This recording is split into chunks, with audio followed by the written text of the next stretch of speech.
What's up, ladies and jerks? Welcome to another episode of my show. My name is Eric Hinchman, and once again, this show is not about me. On today's episode, I'm sitting down with an old buddy of mine, a Detroit native by the name of Curtis Paul. Curtis is a husband, a father, a mechanic, a computer programmer, fluent in about a dozen programming languages, and he has been composing original scores of electronic music and music of all sorts and genres for over the last 20 years. He's the person who helped me brainstorm and come up with the plan for Equal Recordings, which is our record label. And Curtis has 2 full-length records available. The first being an instant classic for fans of ambient and experimental music out there, which has been remastered and re-released. So if you slept on it the first time around, definitely check it out. An album by the name Southern Brickface. And his second full-length LP was recently released, and it's the beginning of Curtis's exploration into more traditional dance floor friendly Detroit techno, an album by the name Citizen Rebel. He's recently transplanted himself and family to Fort Collins, Colorado, but he was able to swing by the Cut this 4th of July weekend, 2018, to sit down and have a little conversation with me. So let's sit back and listen to what Curtis has to say.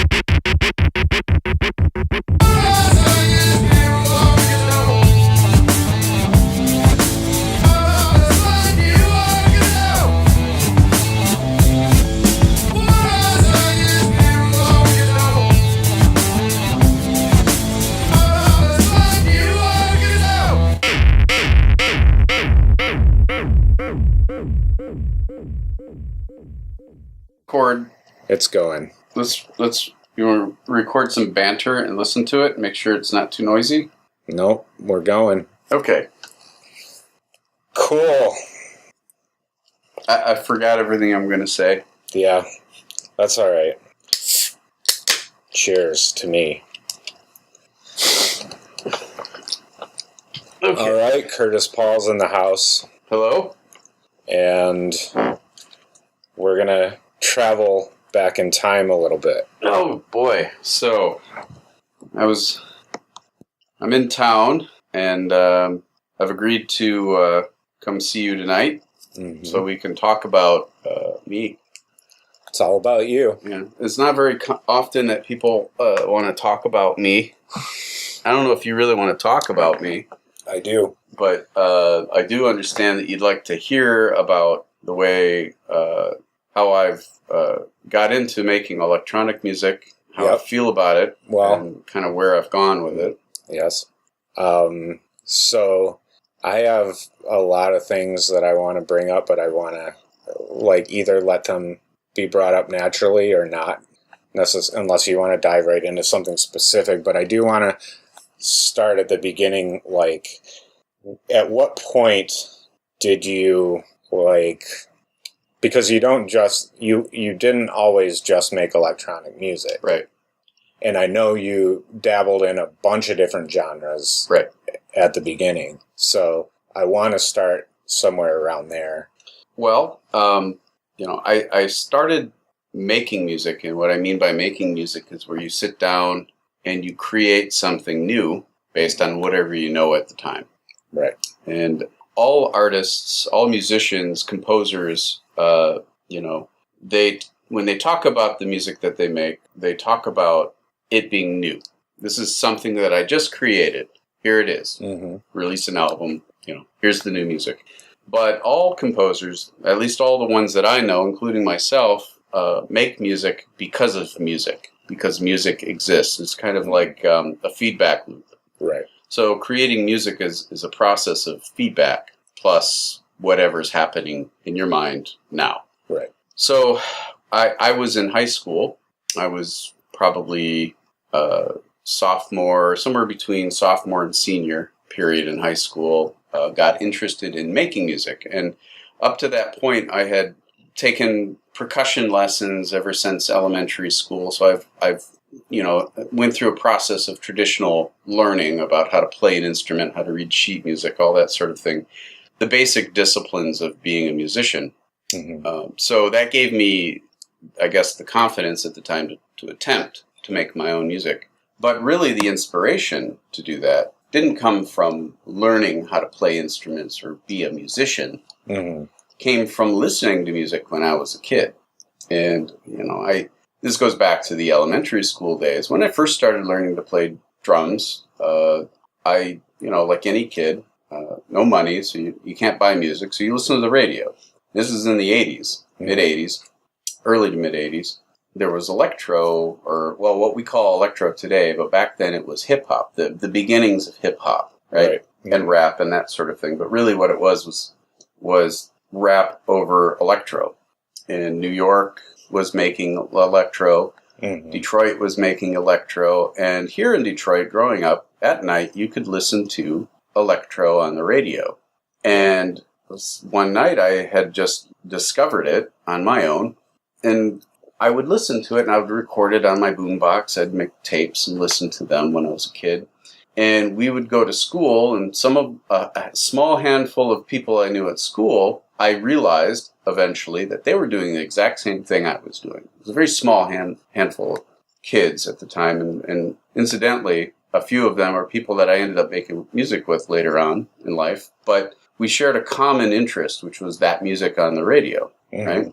Mojo stuff, basically. Right. And it was a combination of, I guess, college pop punk music and European electronic music, new wave, that whole thing, quote unquote breakdancing music, as we used to call it in the suburbs. Right. And I should add, I grew up in Taylor, Michigan, firmly downriver. Did you breakdance? I breakdanced. And what's interesting about that is we used to bring cardboard to school. Like on the weekends and hide it behind, I think it was like an electrical transformer between the school, and we'd stack it up there so that at recess we could run around the side of the school, pull some out, and breakdance. And somebody would bring a boombox to school, and we'd bring our tapes, and we would compare our tapes with each other, and we'd be like, so-and-so has the best tape, let's play that one. And then we'd get on the cardboard and try to mimic stuff that we saw on TV, the break-in movies and all that stuff. Right. And so... Beat Street. Yeah. I mean, all that. Break Into, the Electric Boogaloo. Yeah, but what that did is it brought like minds together, and we realized that, a lot of the kids thought it was cool, but there was a very small handful of kids who really took it seriously. And looking back, I realized I took it seriously, like a few others did. And so flash forward, during high school, and a lot happened since elementary school. So you had the electro stuff happening in the mid-'80s, and then there was this period of time where people seemed to not care about it anymore, but I still did. But then I discovered punk music by the time I was in junior high, and that's when I started skateboarding and hanging out with the skater crowd. Right? Which was basically just another form of the same thing. I guess geeks, right? Yep. And so, I went through the whole punk thing, but I never really was satisfied with punk music. I guess I listened to it because my friends brought it to school and we traded tapes like we did in elementary school. It was a different kind of music, and it was not pop music. And so it was just interesting. And I learned things from that. And then I got to high school, and, as you go up through the schools, you get access to a larger scope of your neighborhood, if you will, or where you live, and the different tastes of different people. And you get exposed to more and more music that way, or at least I did, or my small group of associates, friends. And we share ideas, thoughts, and opinions about these different genres of music. And then, around that high school time, the whole grunge thing happened. And then all of a sudden, there's a West Coast, and West Coast rock and roll thing or whatever. And I wasn't into that at all. And then I started listening to industrial music coming mostly out of Chicago, and started realizing that people make music and play music in Detroit, right?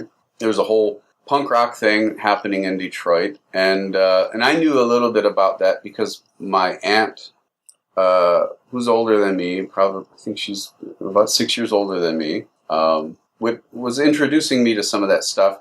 And some of it that she liked to listen to was stuff I heard on the radio years before, like B-52s and Gary Newman and some of that other more popular new wavy, electro-y stuff and punk stuff, but also talking about the shows she sees in Detroit. So then I realized, there's places you can perform this stuff in Detroit. Right? Yeah. And then, you get older and then friends start driving. So now you can go in the car and go to the record store with your friends. Right. And then you start meeting some of the people that are doing shows in the city there. Because, somebody at the record store works there and he's in a band and he plays at this place and he's talking about this and then he's talking about this other music that he likes. And then around that time, with some friends in high school and whatnot, discovering avant-garde music. This is gone around the time of grunge. So I'm thinking, oh, wow, this noise thing is interesting. This death metal thing is interesting. Not because, because I'm looking for identity, right? When you're young, you're trying to fit in and you're trying to find a place among your friends. And, around that time, you're starting to talk to your friends about, let's start a band, let's start a group, let's make some music. And by the time I was in high school, getting into high school, by then I was firmly involved in computers and programming.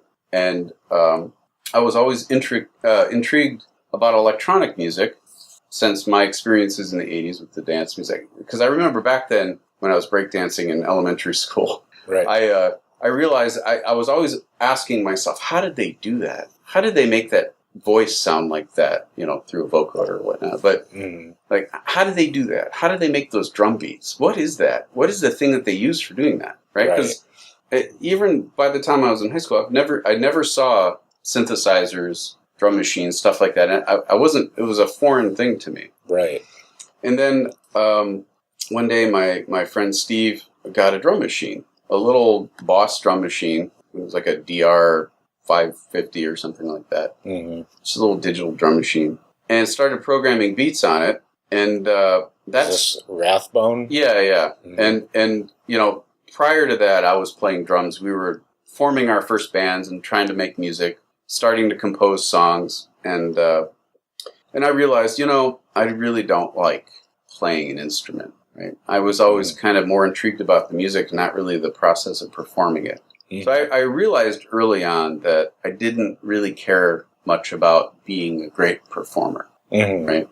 And that's important to note because that's kind of the basis behind everything I do even today. Being a performer is not important to me, but composition and the process of creating a song, I thoroughly enjoyed. Even back then, early on, even when I was playing drums. And when I saw that drum machine, I realized, I can get away from playing drums and I can focus on programming a machine or controlling a machine to make the music so that I can focus more on the creative process versus the labor, if you will, of being a great musician so you can perform. And I saw a shift in how to make music at that point where you can automate things and you don't have to be in a band and have arguments or debates about what it is you're going to play, what are you going to call yourself, what genre are you going to identify with. Or the thing I always default to is the drummer going to actually show up for practice today? Yeah, and that's yeah, right, because it's like you don't always feel like practicing. You don't feel like sitting in the garage with your friends all the time, trying to get that drum beat right the way they want to hear it, and go home with your ears ringing, and the cuts and scrapes you get on your hands because you're trying to play death metal that you like, you're fine with, but you're not really into it. So, so around the time of high school, I had another friend who his name's Bob. His parents got him an Amiga 2000 computer, and some of the software that he got when he got the computer was this application called, or back then we called them programs, but it was an application called Dynamic Drums. And basically, it allowed you to make 8-bit samples, load them into the computer, and sequence them. Mm-hmm. So up to that point, I had dabbled with writing programs that made the little speaker on the computer play things. I was goofing around with that. And obviously, that didn't sound like any electronic music I ever heard before, and I didn't like it, and I didn't think anybody would like it, because who would? It's just a speaker going beep, beep, beep, beep, beep, beep, Mm-hmm. But I was playing with digital electronic sound. Right. And then my friend Bob got that computer, and I started going over there and hanging out and made some music with that and recorded it on tape. And I was like, wow, that was a really interesting experience, going through the process of programming some music and recording it. And that got me into recording electronic music. And then Steve got the drum machine, and I worked with him on doing some programming and just kind of supporting his project, the Junk and Groyle project, although it was mostly him. But it got me working with the instruments and curious about them. And then eventually my aunt lent me her Roland D10 synthesizer, which also had a drum machine built into it. You could sequence drum patterns, and you could sequence multi-timbral synth patterns and whatnot.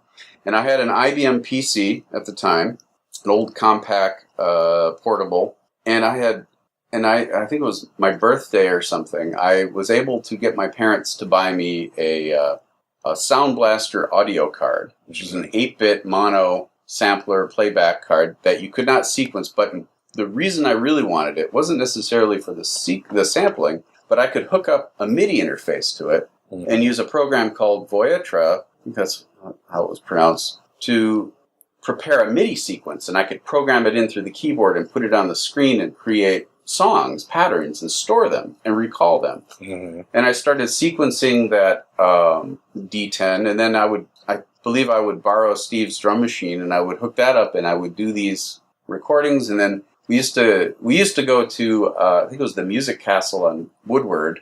Up in Royal Oak, and you could rent 4-track recording. That's still machines. There, I think. I think they are. Yeah. But there were these old, I can't remember the brand they were, but they were just old, worn out, beat up 4-track tape recorders. Tascam, probably. Maybe. There was that, and there was something else. And then you could rent mixers. Mm-hmm. These really old, noisy, crappy mixers. Mm-hmm. And we would go up there and we'd rent this equipment, bring it back to my house, and we would just make these recordings and experimental guitar, noise, drum machine-y kind of things. It wasn't industrial music. It wasn't death metal. But it was just like noise experiments. Right. And then we'd get, over time, we'd collect pedals and different little bits and pieces, and we'd rig them all together, wire up stuff, I'd modify things, whatever, and we would make these multi-track recordings of this stuff, and it was just basically electronic noise music. And then we would do stuff with the sampler, too, and try to sequence them, and then...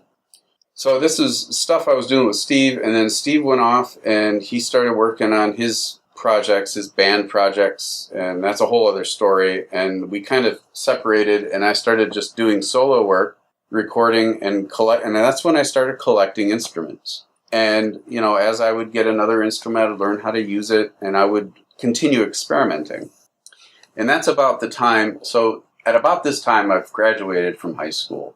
And, you leave high school and you're kind of like, now what, right? Mm. And so I just kept doing that and making tapes because I had no money. I couldn't buy, and this is around this time is when DAT recorders were starting to come out, and it was pretty much the only way to make a good home recording.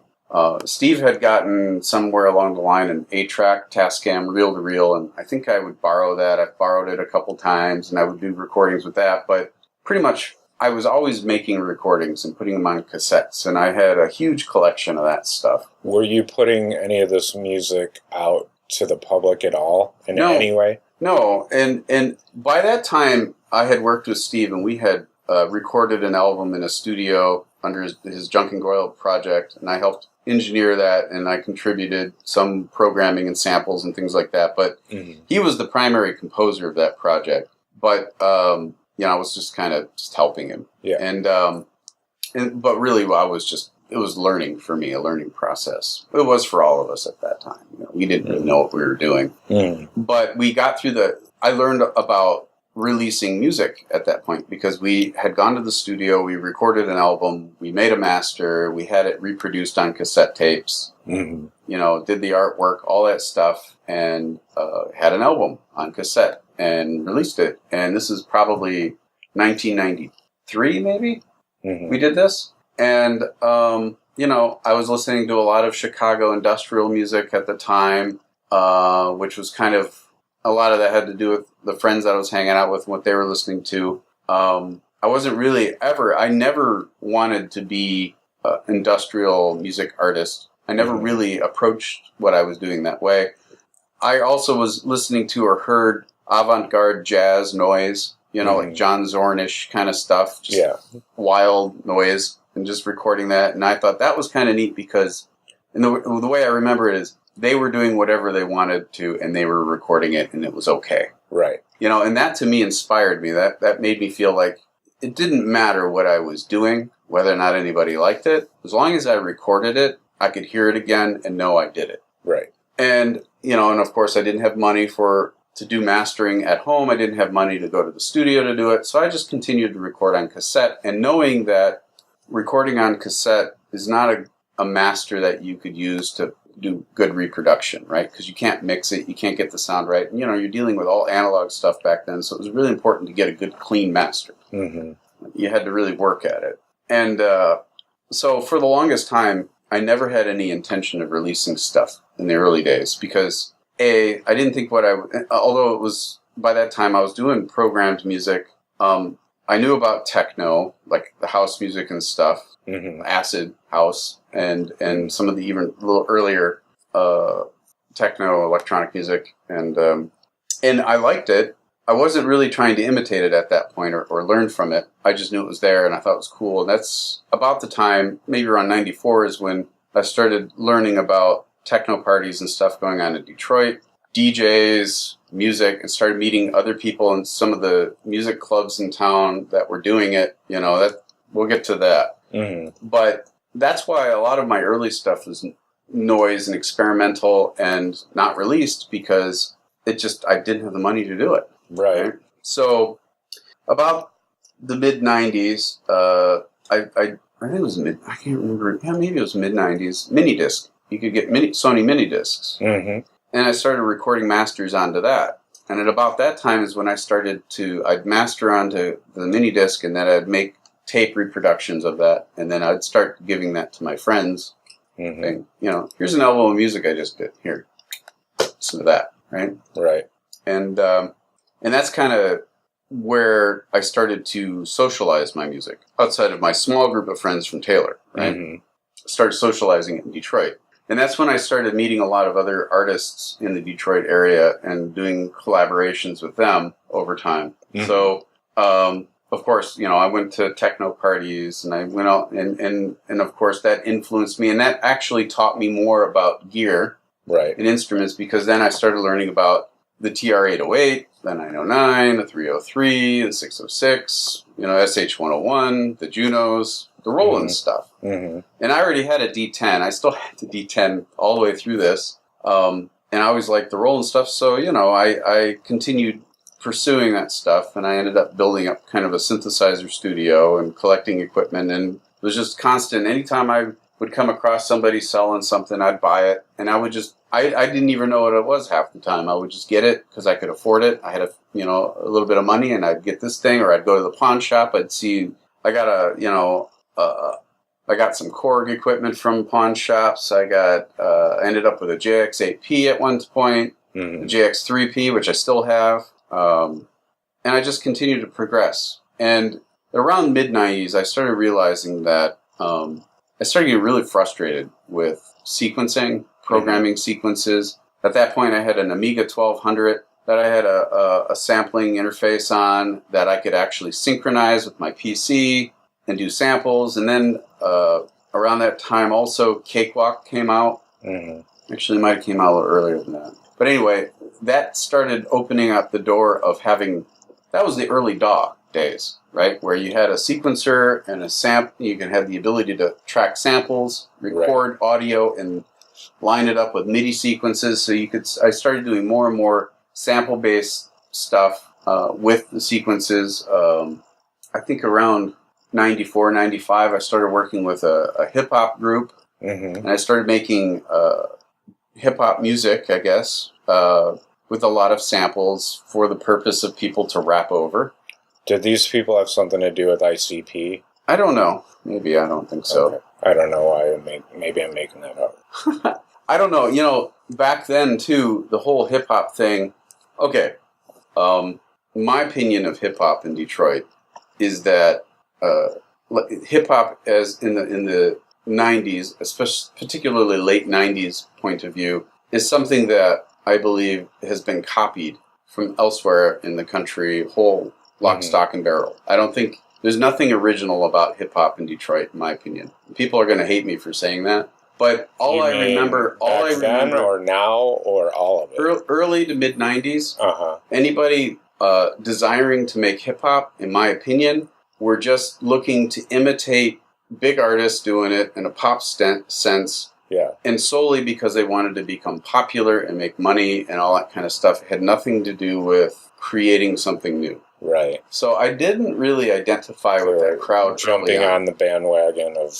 Yeah, they wanted to imitate this band or that. Like, literally, the hip-hop art, and I'm not going to name names, because some of the guys I worked with are old friends of mine and very creative, but the thing is that I didn't identify with it because it didn't feel authentic to me anyway. Right. Because I would talk to some guys and they would say, "Can you make me a beat like this song?" Right. And then when I didn't, they would be worried about whether or not they could become popular artists if they did this weird thing that Curtis is doing. Right. And I relate to that a little bit in a way just because I have some friends that were turntablists, you know, like beat jugglers and people who scratched, but they were also more interested in doing it on a creative level. So they were constantly getting asked to join a band that was trying to maybe like cash in on the rap rock thing.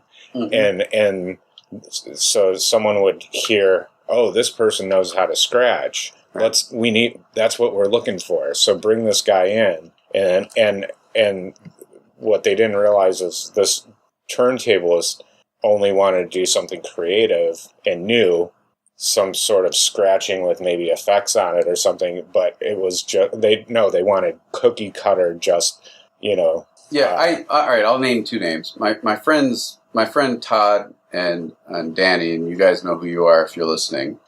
I really liked working with them. They're old friends of mine, old neighborhood friends, and I really liked what they were doing with the music I was doing, but there were other people involved, I don't think, that liked it and thought it was too weird. Because at that point, I was deep into techno at that point. I was really progressing in that direction at that point. Yeah, and I was trying to bring that into the whole hip-hop thing because, and I didn't maybe know it then, but looking back now, really what I was trying to do is reach back to the 80s. Not nostalgically at that point, but... that all those early electro influences on me, those things that I heard, you know, like I said early on when I started talking, everything that a composer does is feedback loop, right? And everything you've ever heard that ever caught your attention as an individual, as a composer, is going to end up in whatever music you're working on. Maybe not literally, but how it made you feel or what you were thinking when you heard it, you remember that when you're working on new music, and it becomes your inspiration. Right. And there might be people that disagree with me, purists or something, but I can't make music unless I've known or heard music before. You know, you can isolate yourself from music to try to allow yourself, like, to clear your mind. But it's like meditation. When you go into a meditative state, thoughts will come and go, and you'll see them like a movie or a picture, and it is what it is, right? An electro beat is what it is, right? And you know, if you're using samples, you might try to make samples sound like an electro beat, for example, and call that hip hop.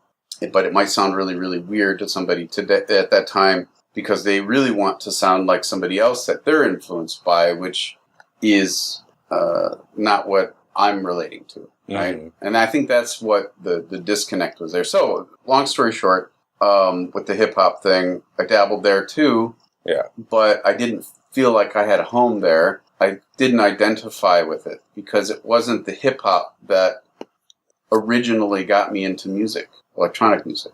Right. So I kind of walked away from that, and then I've always kind of maintained an experimental aspect, always incorporating noise and things like that into my recordings. But as time progressed, what I realized was what I'm looking for is a way to instantaneously make electronic music and not program stuff. To not overthink what I'm doing. And then that's when and this is mid to late 90s, I realized what I'm really looking for is the human element of what I'm doing. To make it feel natural, to make it quick, instantaneous, improvisational, and to be happy with what I do afterwards without having to make any changes to it. Because whenever I would work on a song and I would listen to it, you'd be like, well, that's not so good. That other thing's not so good. And I would change it. But then I have to live with the knowledge that I had changed something. And then you start questioning, well, is the music really as good as I think it is? Is it really me? You know? So that's, you know, I continued to work with other groups. By around that time, mid to late 90s, I had met Charlie Pearson and other folks, and I had worked with my friend Phil and Gary and some other cats with a jazz project with electronic music and jazz instruments and jamming out. And that was 100% improvisational recordings that we did. The stuff with Charlie and Martin. So were you performing live yet at this point in public? Yeah, by mid-90s I had done performances, and I can't remember them all because it's so long ago, but they were all in Detroit. Yeah. I'd perform at parties, friends' parties, or venues I would get asked to play at. I think I played at one of your venues once. Yeah, did you play Velvet? Or I know you played at the Labyrinth, right? I played at the Labyrinth, but before then I played once, what was that club you were doing in Pontiac? Velvet, yeah. I performed there. I think, was Jerry DJing that night? Yeah, I think probably. We probably still have because I met you through Jerry Larsh, right? Yeah, and I believe, and at the same time, you were still heavily. I was still programming by then, and you were working. My performances when I did Lush or Velvet, sorry, right? You did Lush, right? I don't remember all these things, but that was a programmed performance, but it had improvisational elements to it, right? Labyrinth Labyrinth might have been improvisational. And you were, I know you were Mobile Detroit. Yeah. So when I first started at that time, so the Labyrinth performance was under the name Mobile. Right. Detroit. So when I upgraded to making CDRs of my music, yes, because at this, all this time I knew what it took to make a record and to produce it, and it took a lot of money for somebody who doesn't have any. Right. And I never did it because I always look at it like if I wanted to make an album, I was making so much music regularly then. It was like I would make 2 or 3 songs a week on a regular basis, record them, finish them, say I'm done. Right. That I had so much music, I couldn't decide A, whether or not any of it was good enough to release, B, if anybody would be interested in hearing it, and C, I felt if nobody's really interested in hearing this because it's nothing like what people consider to be popular, even in the underground realm of things, is it really worth spending the money to record it and to produce an end product when nobody's going to buy it? I had a very practical point of view about it, right? And so, you know, you can call that self-consciousness, right? Like, nobody's going to like it. I'm not going to do this. That's literally what it was. Mm-hmm. And the reality of the thing is, even now, looking back, I don't think anybody would have bought it, even now. So I didn't do that. I just shared it with my friends, particularly other people that I knew were making music. I felt that it was more important to share it with other people making music than it was to share it with people who weren't making music, who were just consumers of music. Because I didn't think that, not that they weren't worthy of it, right? Mm-hmm. I just didn't think they would care, right? Because if you're not an artist making music, you're looking for music to make your party more fun. You're looking for music to identify, to create a bond with a friend, right? To say, you like this too. So do I. Let's talk about it. Mm-hmm. You know, I didn't feel that my music existed for that purpose. Mm-hmm. But I started to realize when I would share it with my friends that they would give me honest opinion, like, that's interesting, that's kind of weird, and I don't get that at all, right? Yeah. But what I felt was, by giving it to my other artist friends making music, that it was me saying to them, and you should make music too, and I'd like to hear what you did. Mm-hmm. Or do, right? Mm-hmm. So I looked at making music as a form of encouragement for others who are making music, to say, I'm doing it today, I'm really looking forward to hearing what you do tomorrow, and, you know, you can count on me to make something again the day after. Mm-hmm.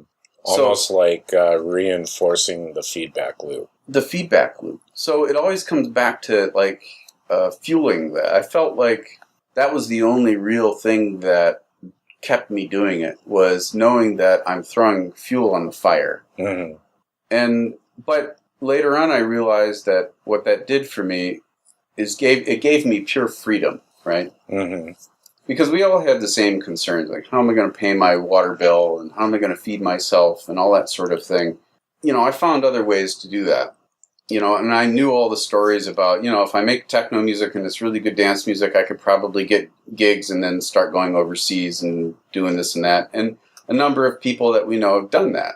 Right. You know, and to me, that's entertainment. That's a whole other world. And, you know, a lot of people call that art. I call it entertainment. You know, there's a difference between art and entertainment. It's a fine line, right? But, you know, they both serve two different purposes. Mm-hmm. Right? Art inspires, art informs, art facilitates communication. Entertainment is just an organized effort to have fun, right? Mm-hmm. Totally. I mean, art is used for entertainment, but I never really identified with the whole entertainment. I never really understood it, especially then. I didn't understand entertainment. I never really understood why people find certain kinds of music fun over others. Mm-hmm. I mean, dance music, obviously, it's the way it's structured, its dynamics, you know. And I've spent a lot of time making what I consider to be dance music, but I found that even then, you know, I'm talking now. I'm in the period of late '90s, early 2000s, right? Mm-hmm. I really started to incorporate more and more what we would consider traditional techno methods of pattern making and drum beats and synthesizer use and all that sort of thing. Tempo, you know, thinking about tempo, thinking about the effects of one song versus another, you know, the whole DJ point of view. Time signatures. It matching and usefulness and beginnings and ends of song, you know. And, you know, I identified with that in going back to the early 80s and the early hip-hop then and the techno that I experienced in the 90s and on. You know, I realized that I really do like that stuff, and so I continued to progress in that direction to this day. Mm-hmm. And, you know, I make dance music, if you will, but I don't do it to make a great song for people to dance to. Mm-hmm. Because I listen to a lot of the music that I write now or record now, and it's, you know, full-on techno, but you could listen to it while you're eating dinner. Mm-hmm. You know, and it maybe it's because I make, one way of saying it is maybe because I make boring techno. Or because I'm still looking for something interesting to hear in a simplistic, human-based, improvisational snapshot of now, and right. So I think really what I'm working on is coming to the feeling of accomplishment in, well, dare I say it, perform as a form of composition, and capturing it on a recording medium so I can share it with others for the purpose of continuing that conversation about electronic music, and also to potentially inspire others to continue making it. Now, when I mean inspire others, I don't mean make what I make, but to show others that in a way it's a lifestyle, a way of living, and not a means to an end to create a great party. That sounds kind of like a bummer, right? But there's a lot of great artists out there making music designed for dancing, designed for entertainment, and they should continue doing that because that's a whole other thing. I don't feel that that's where I belong as an artist. And I guess I've never felt that way. And there's no reason why I should change my mind about that. I feel like you're on a different level than most people. And what I mean by that, and I know I've had conversations with other people about you where it's been mentioned, like I coined I said I considered you at one point the Steve Albini of Detroit techno. And if you know anything about Steve Albini, then that says a lot right there. Yeah, no, I know what you mean. Yeah. And I also consider you a producer's producer. Right. Or a musician's musician. So you're definitely not writing the next dance floor smash hit EDM single. Yeah, I'm not even sure how to do that. But you're definitely creating experiences. Yeah. And it's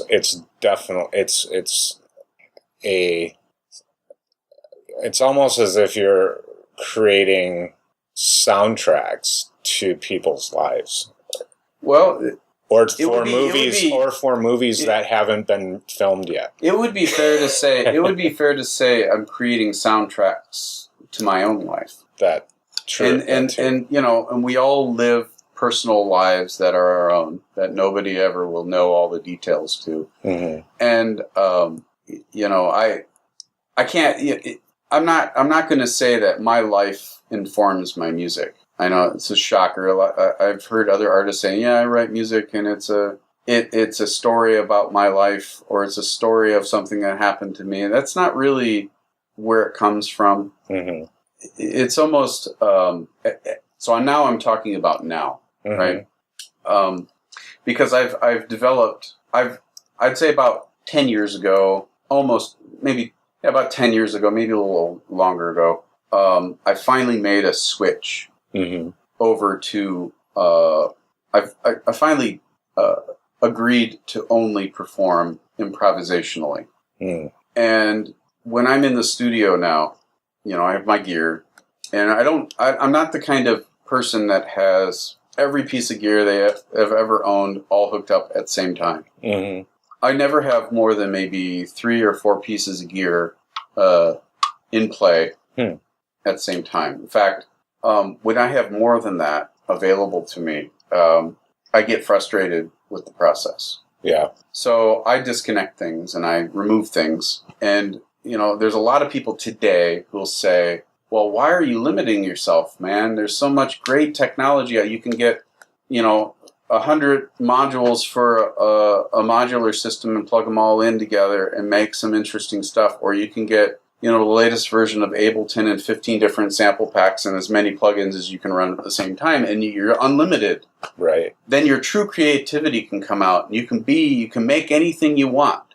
But I don't approach music from the standpoint of technology, and I don't approach it with the thought that I'm trying to create something that's never been heard before, or I'm trying to progress the technology of electronic music. I'm trying to move us forward into the future. Because I've never really understood the whole I'm making the music of the future thing. I know that's a big thing that people like to talk about in Detroit with electronic music is, especially back in the 90s when we were younger, people were like, yeah, this is the music of the future and blah, blah, blah, blah, blah. I mean, I agreed with this at the time. I said it then and I say it now. It was futuristic punk music is the way I looked at it. Right. I looked at it as a rebellious form of music. Mm-hmm. But it was here and now, It wasn't the future, right? And it really isn't, it wasn't made on futuristic equipment. In fact, a lot of it was made on old junk from the 80s. Right. Yeah. I mean, it wasn't futuristic music then, and it's not now. Right. And, just because we can make stuff on a computer and have no limits doesn't necessarily mean that we must make music that way when we're making electronic music. Right. And I also believe that the computer, and I don't want to sound like a purist because I have absolutely nothing against making music on computers. In fact, that's how I started. Right. Nothing. Somebody could probably do what I do on a computer. There's probably people out there today who says, yeah, Curtis, I understand completely what you're talking about, the process, everything, or maybe not. I don't know if I'm explaining my process fully enough, but, there might be somebody out there who says, yeah, I know exactly, you're wrong, Curtis, because I can do that on a laptop, right? Mm-hmm. And maybe they can. Mm-hmm. And I understand how to do stuff like my process now, I could do on a computer too. I could limit myself the same way on a computer. I could say, I'm only going to use these 2 plugins and no effects or something, right. Give myself these parameters, right? But it doesn't feel the same to me because of that feedback loop that I live in, the one that I've been nurturing since I was a child, right? Mm-hmm. To somebody younger than me today who started out making music with the new software, the latest stuff, their feedback loop will probably look completely different than mine. Mm-hmm. And they might come to the same spot of joy in making the music as I do today, the way I do it. Right. And that's great, but that's not what's important, because at the end of the day, when you look back at the body of work that you've done over the years, if you see a common trend or a common sound, or you hear it, a common signature to your music, then you know that you're progressing as an artist, because that is the human element of you. Mm-hmm. And it does not need to change. And it will change, but you know what you're listening to because you made the music. Mm-hmm. Most other people probably won't hear that. Maybe they could identify it. I mean, you've said you hear the similar characteristics in older tracks that I've done versus today. Right. You hear it, and maybe it's because I haven't deviated much, right? But I'll probably deviate at some point, like a lot of other artists deviate. Mm-hmm. And I don't mean like switch genres or anything like that. But, and I'm not trying to maintain it. It's just interesting to look back and hear it and identify it. Well, there definitely... And when you do that... I'm sorry. No, I mean, I just notice an evolution, basically. There is that's there too. But the thing is that I can hear my old music and know that I did it. And what I'm trying to say is, it doesn't matter what equipment you use, the methods you go about it, whether you're programming or doing improvisational or a combination of the two. When you listen back at your music, you should be able to hear yourself in all of it. Mm-hmm. And it should mean the same thing to you the whole way through. And if it doesn't, that's fine. But that's the way I see it. Mm-hmm. I don't know. So, I'm not quite sure what I'm trying to say, but I've simplified how I make music. And I think that's what I've wanted the whole time. And I finally got to it at some point in the process. And now I've stayed there. And there's something significant about that. Mm-hmm. And some might consider it laziness because I'm not trying to push the envelope and use new technology all the time. But all of my instruments that I use today are relatively new. Is everything analog? I mean, you don't use a laptop, you don't use a DAW. Right now in my studio, after the last recording I've done, I've left I usually leave my gear after I record, and I just leave it there until the next time I sit down to record again. Currently, I have a Moog, Mother from Another Drummer, the new Moog DFAM, I think it's called, or something like that. Mm-hmm. I've got one of those. I've got a TR8, Roland TR8, the new digital drum 808 drum machine, and an Arturia BeatStep Pro, and a Roland SPX SP404SX. That's what it's called. I don't even remember the name of this shit anymore. I just use it. And then you have and that's all I use. Tons of gear at your dad's house still, probably. Well, yeah, I've got stuff. Yeah, no. Across half the country. I still have stuff at my parents' house here in Michigan, and then I live in Colorado now, and I've got a bunch of stuff there, and I got a lot of old stuff laying around, things that need to be fixed, this and that, circuits that I've built, all kinds of things, but, I'm not doing it. I don't make the music because I'm really into the gear anymore either. Like, I don't really care anymore what I use. Is it just the sound that's important, or? Yeah. Mm-hmm. Actually, and the fluidity of the live... There's a combination of performance. Things. It has to fit to the way what people like to call today, which is a DAW terminology, but workflow. Right. People like to say my workflow. The flow state. Yeah, whatever. My workflow is this, but really what it is, it's the fluidity, right? The being able to know that you can start fluid and end fluid, and all these devices can be programmed, and you do a certain amount of programming in them. Mm-hmm. But usually my process is I pick some gear, I hook it up the way I want it, and I write some patterns, and I play a few minutes here and there of different pieces of these different instruments individually until I'm satisfied with A, satisfied with B, and it's not a very complicated process, and it's never complete. Like, I don't toil to where it's like exactly what I want. I just find a number of sounds that I just like hearing at that moment, and then I basically let the universe take over. Mm-hmm. And I press play, and I set up the recorder, and I press play, and then I do my thing, and it's usually somewhere between 5, 8, 10 minutes, and then I stop recording, and then after that, I'm done. Yeah, I don't modify it. Every once in a while, I might do a second take, but it's in the vein of adding to the existing music. I don't cut and paste. And it's not because I don't want to, or I don't think I'm some kind of purist, but I don't need to anymore. Right.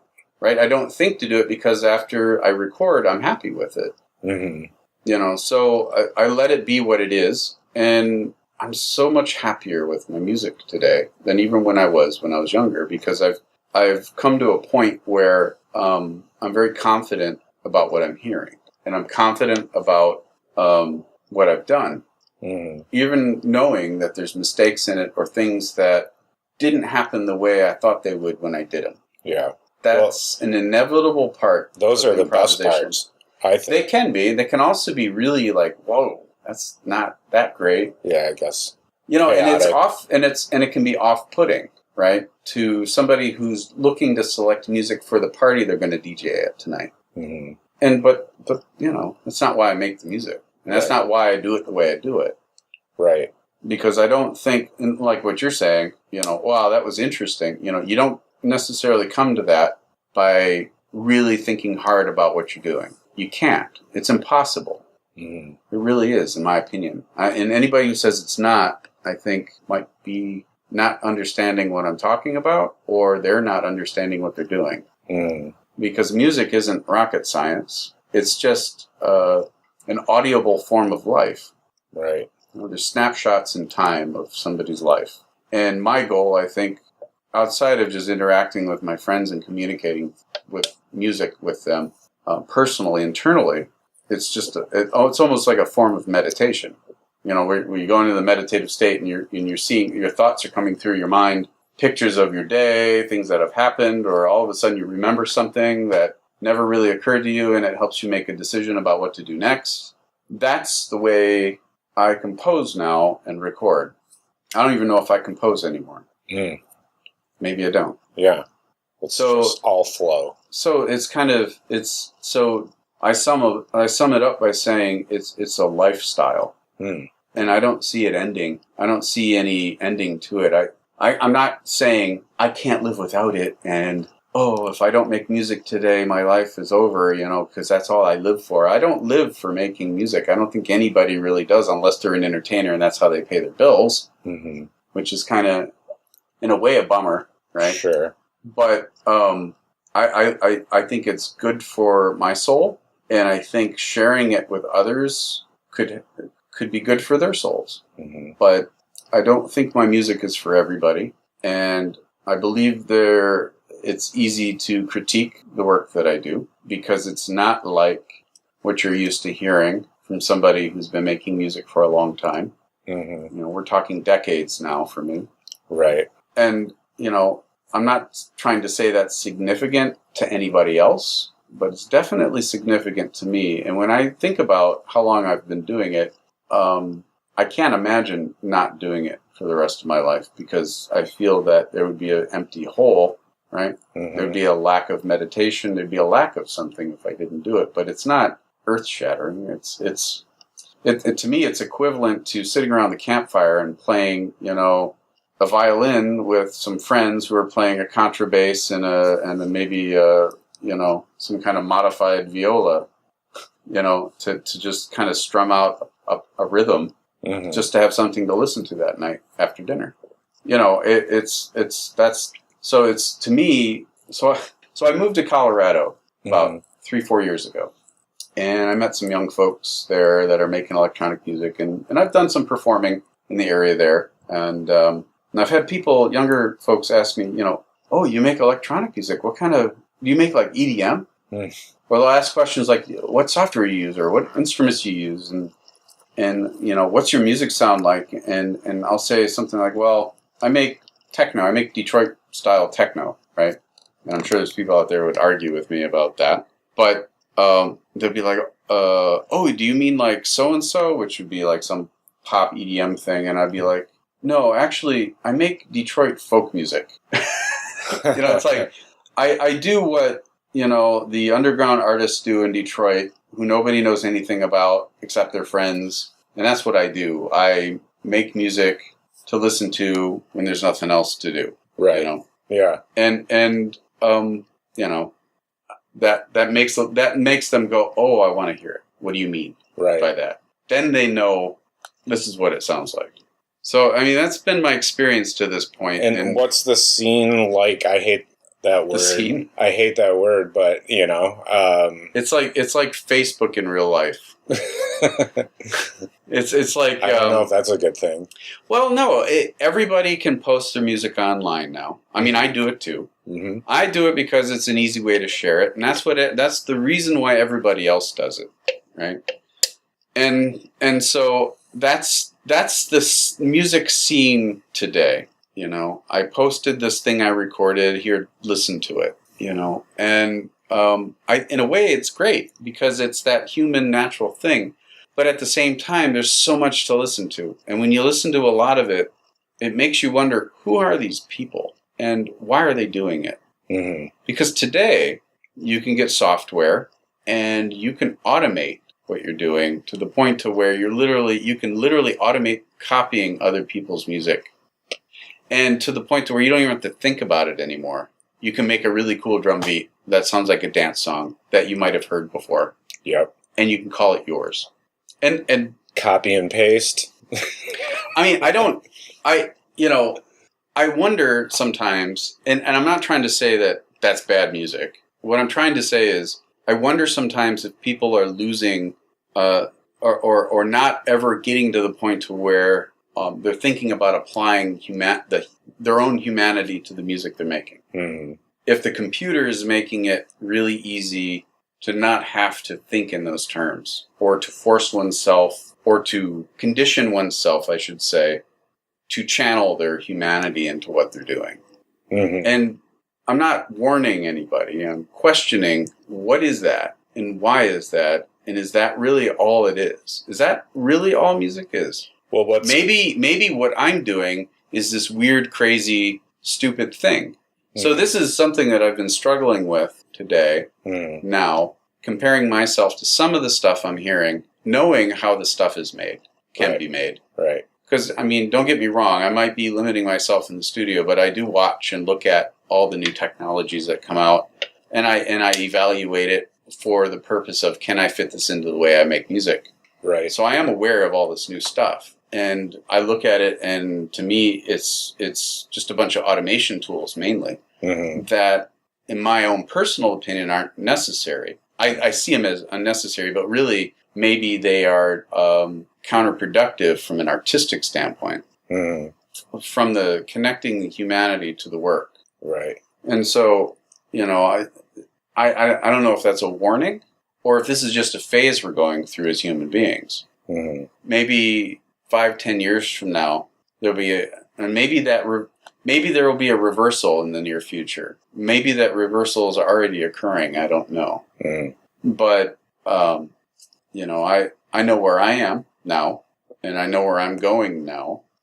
And I'm not really looking to automate the music any more than what my mind and my fingers can do on a limited selection of instruments. Right. Because I can only control so many at one time. It's interesting when you think about the way the technology is influencing the creative process. And of course, when you're specifically talking about electronic music, you're going to accept or just assume that this technology is influencing the final product. But what's amazing to me is how much the technology has moved into what you would think would be organic music, and the amount of copying and pasting that's going on in 2.5 minute long pop songs with actual drummers, but like the amount of Pro Tools that's actually in there and cleaning shit up. And some artists have pure formulas for how they structure their music, and it's nothing new. I mean, pop music, probably since music was written down on paper, there's been things that people have identified that elicit certain responses from human beings, certain frequencies that elicit certain responses, and there are artists out there that work in that medium, that knowledge of the scientific knowledge of what human beings respond to under what circumstances, what scenarios. And I think if you look at a lot of the techno-based productions in Europe and whatnot, or festivals or whatnot, but mostly Europe, where they try to create a space that's a certain way, and they fit that with a music that's a certain way, and there's a light show that's a certain way, and there's a certain drug everybody's taking or something, and it all fits together, and they call it a party. I mean, that's what everybody identifies techno with, right? When people talk about the old days in Detroit, or, the thing Richie Hawtin's doing, or people doing that sort of thing, the popular consumption or the popular view of techno is that's what techno is, right? And for a while now, I've always kind of questioned what is techno, right? Because I've heard techno in the 80s, I've heard techno in the 90s, I've heard techno in the 2000s, and I hear the technos now, and it's all evolved, right? And there's always been parties where the music's been played, and a lot of it was written specifically, particularly in the 90s.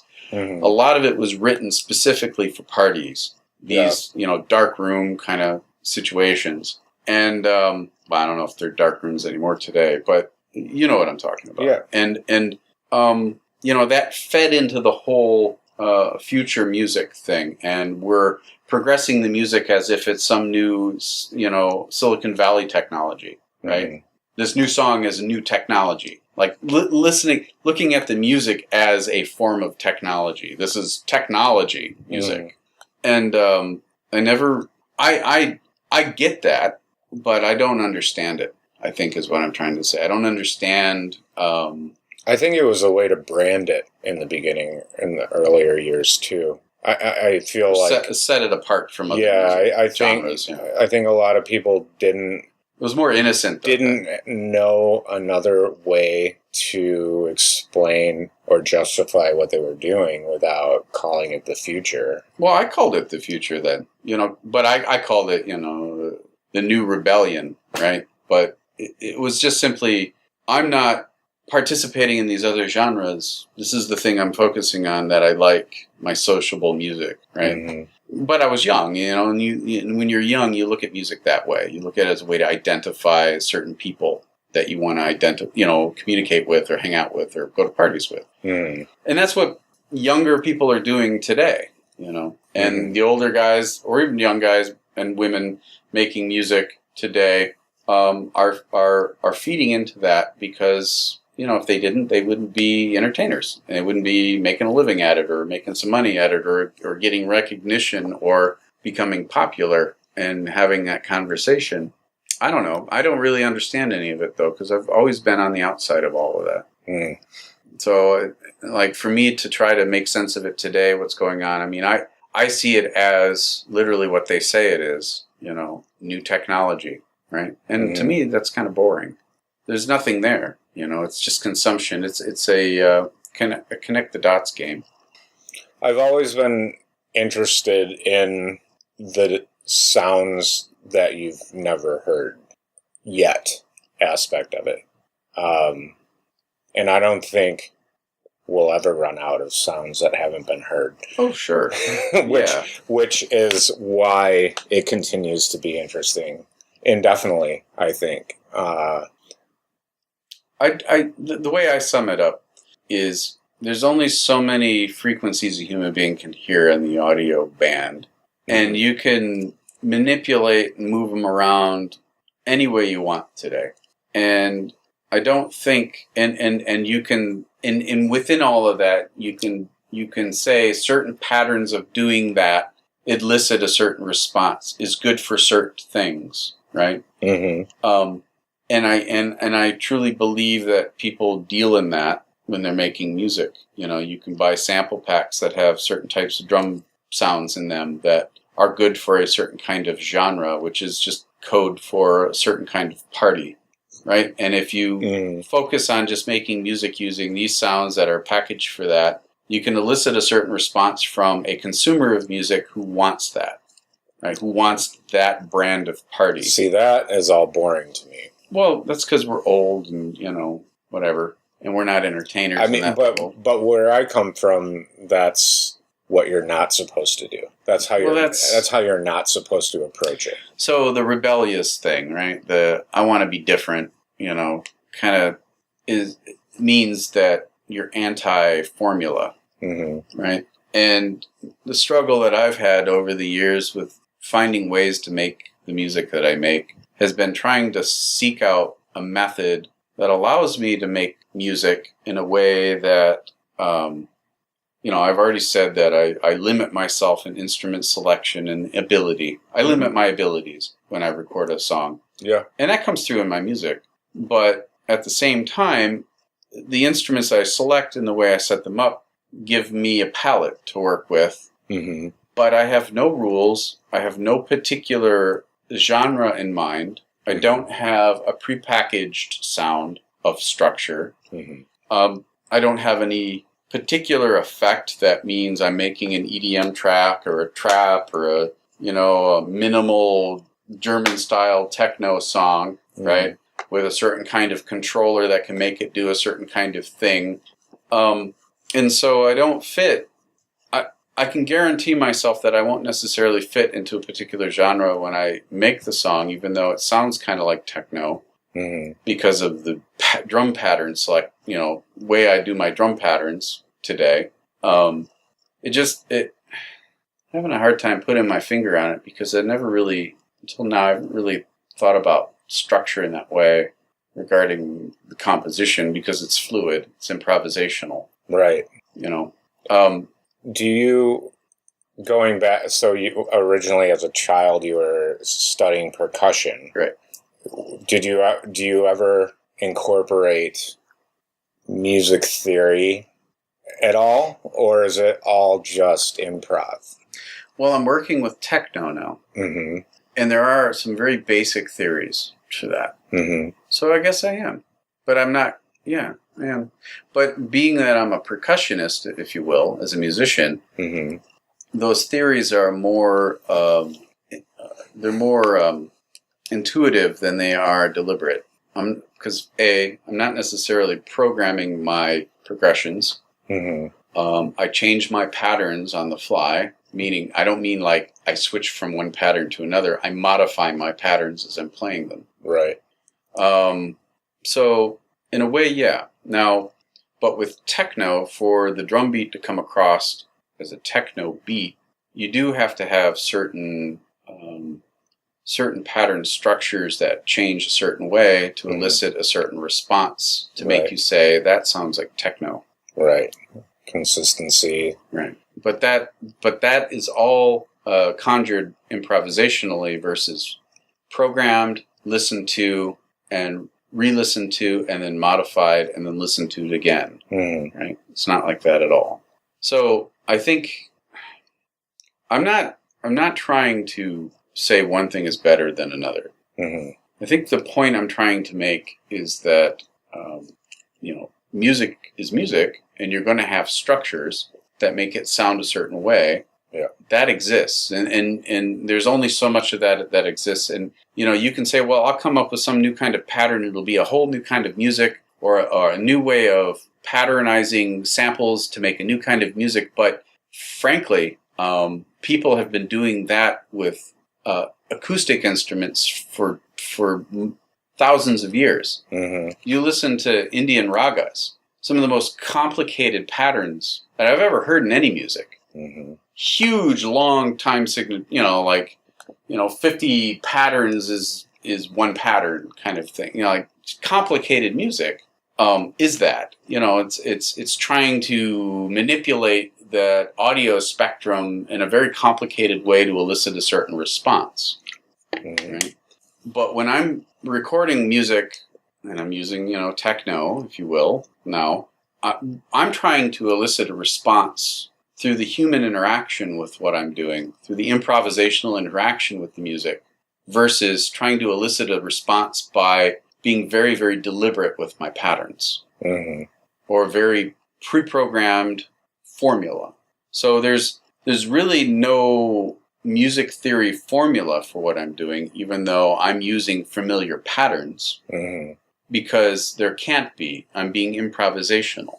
Right. I'm letting the spur of the moment, micro inspirations control my next move before you hear it. Kind of like how a DJ likes to talk about, I know what you're going to hear before you hear it. Mm-hmm. But that's occurring for me every millisecond, mm-hmm. versus every so many minutes, right? Where I've had time to think about what I'm going to select, put it on, and, it's happening almost so fast. It's almost like I'm synchronizing with time and space. Mm-hmm. For a period of time, and I'm recording that in an audible medium. Right. And that, I think, that is the art form that I'm practicing today. Mm-hmm. So that's the most simplistic way I can boil it down. And frankly, you might be able to do that with a computer, but I don't know. I don't try. Yeah. So do you have one device? So let's say you're maybe using 5 different instruments. You might have one drum machine and a couple synths, and I used to use multiple drum machines, but today I just use one drum machine. We use the TR-8 mostly nowadays. And so the drum machine is the time signature. It's basically the master, and everything else is. Well, I'm a percussionist, so I focus on drum patterns first, typically. Do you do any live looping at all, or you probably have? It's all, in a sense, it's all looping. Yeah. Right. And effects. Yep. It's all the effects. Live tweaking. Yeah. Yeah, that's fun. Yeah, no, the effects, I prefer to work with effects through an analog mixer. Mm-hmm. And I mix everything through an analog mixer so that I can control the mix while it's occurring. I don't mix afterwards. Yeah. I mean, what do you record to? What are you recording to these days? Well, I up until recently, I I've still been using, what's called Sonar now, which is what Cakewalk used to be. I've used the same software for years for track recording. On your Amiga? No, I don't have the Amiga anymore. I do it on PC because, it's cheaper than Macs and it does the same thing. I don't care what you think. They do. I agree. But there's an open source application called Audacity. That's what we're recording right now with. Yep. And I've been doing all my new recordings over the last few months now just with that. Because I got a message from the company that makes Sonar saying they're discontinuing it or something, and I thought, well, okay, finally I'll break down and I'll go ahead and buy Ableton and I'll use that. But then I thought, well, I don't really give a shit about any of that stuff anymore. How about I just try using Audacity and just do my recordings to that? Because I can do, high rate recording, so I can get nice clean recording. But and I do that now, and then I record on that, and I don't I don't do second takes pretty much anymore either. Mm-hmm. So right now, the way I'm making, because I'm making techno right now, where I'm progressing in that direction further, more pure.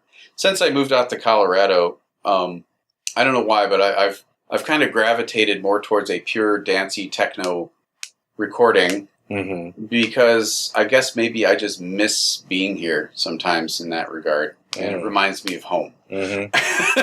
And so I do it that way, and I make techno, and it's fun, and I record on Audacity, and it's not the most highest tech thing in the world because it does the job, and it gives me the recording I'm looking for. Now, I might eventually break down and get to Ableton and maybe start doing more second take, third take track recording. Maybe I'll change what I do in the future, but I'm not thinking about that right now. I really, really like, right now, in my mind, I keep toying with the whole Detroit folk music idea. And to me, a couple of pieces of gear around the campfire recording on a simple recorder kind of takes me back when I was younger, and all I had to work with was a tape deck and some crappy gear. Yeah. And I was spending all my time trying to figure out how to make it sound a way that I like to hear. And I think that sums up a Detroit mentality of the whole do-it-yourself, experimental, I don't give a fuck what anyone else says. This is what I'm doing. And my friends like what I'm doing, and I'm just doing it for them. What about the whole stem file? Oh, yeah, that was was that Native Instruments came out with that file format? Yeah, because we were talking about getting into it, and it's not that it. I just, as far as I know, we just haven't gotten into it yet. But I mean, it exists, but I don't even know how much interest there is or if people care. I mean, I know that as a label and a distributor, we have the ability to explore it and push creations out into the marketplace for others to use. And I'm just I know since we've discussed it but haven't actually followed through, I know you were interested in it. Yeah, I am. I think it's really interesting stuff. And the reason I say that is there are a lot of DJs out there. And, they all use electronic medium to source their material. Nobody goes to record stores anymore. I don't care what anyone says or thinks. Nobody goes to record stores. Everyone goes to record stores on Record Store Day. You're right. Nobody goes to record stores to buy new music to play at the party next week. Right. It's just not practical. Right. But to do stems well in a performance setting, and I don't mean to make this sound like a commercial for Native Instruments or any of the other guys that support that weird MP4 format that they use, but most people don't even know what we're talking about anyway. So. I don't know. So to me, it's practical. It's a practical way of being able to say, as a DJ, I did something unique with this other person's music. Right? And if a DJ came up to me tomorrow and said, "Hey, Kurt, I like what you're doing. If you come out with any new tracks, this techno thing you're doing, if you did stems, I want to play them. I want to perform them because I know there's a party where I could play that and I think people would enjoy it."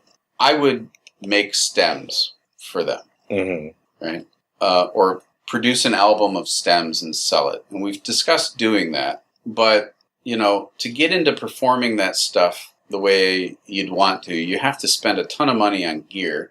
And it's not stuff that people have sitting in clubs or if you're doing a party, you'd have to bring the gear. So it means you'd have to buy the gear yourself. So there's no, it's a great idea. The equipment that plays it works. But, if you already own CDJs equipment or turntables, are you really going to go out and spend $500, $800 on a piece of equipment to play Curtis Paul's weird techno that nobody really likes for parties on stems? So we've discussed it. I don't know if there's any interest in it.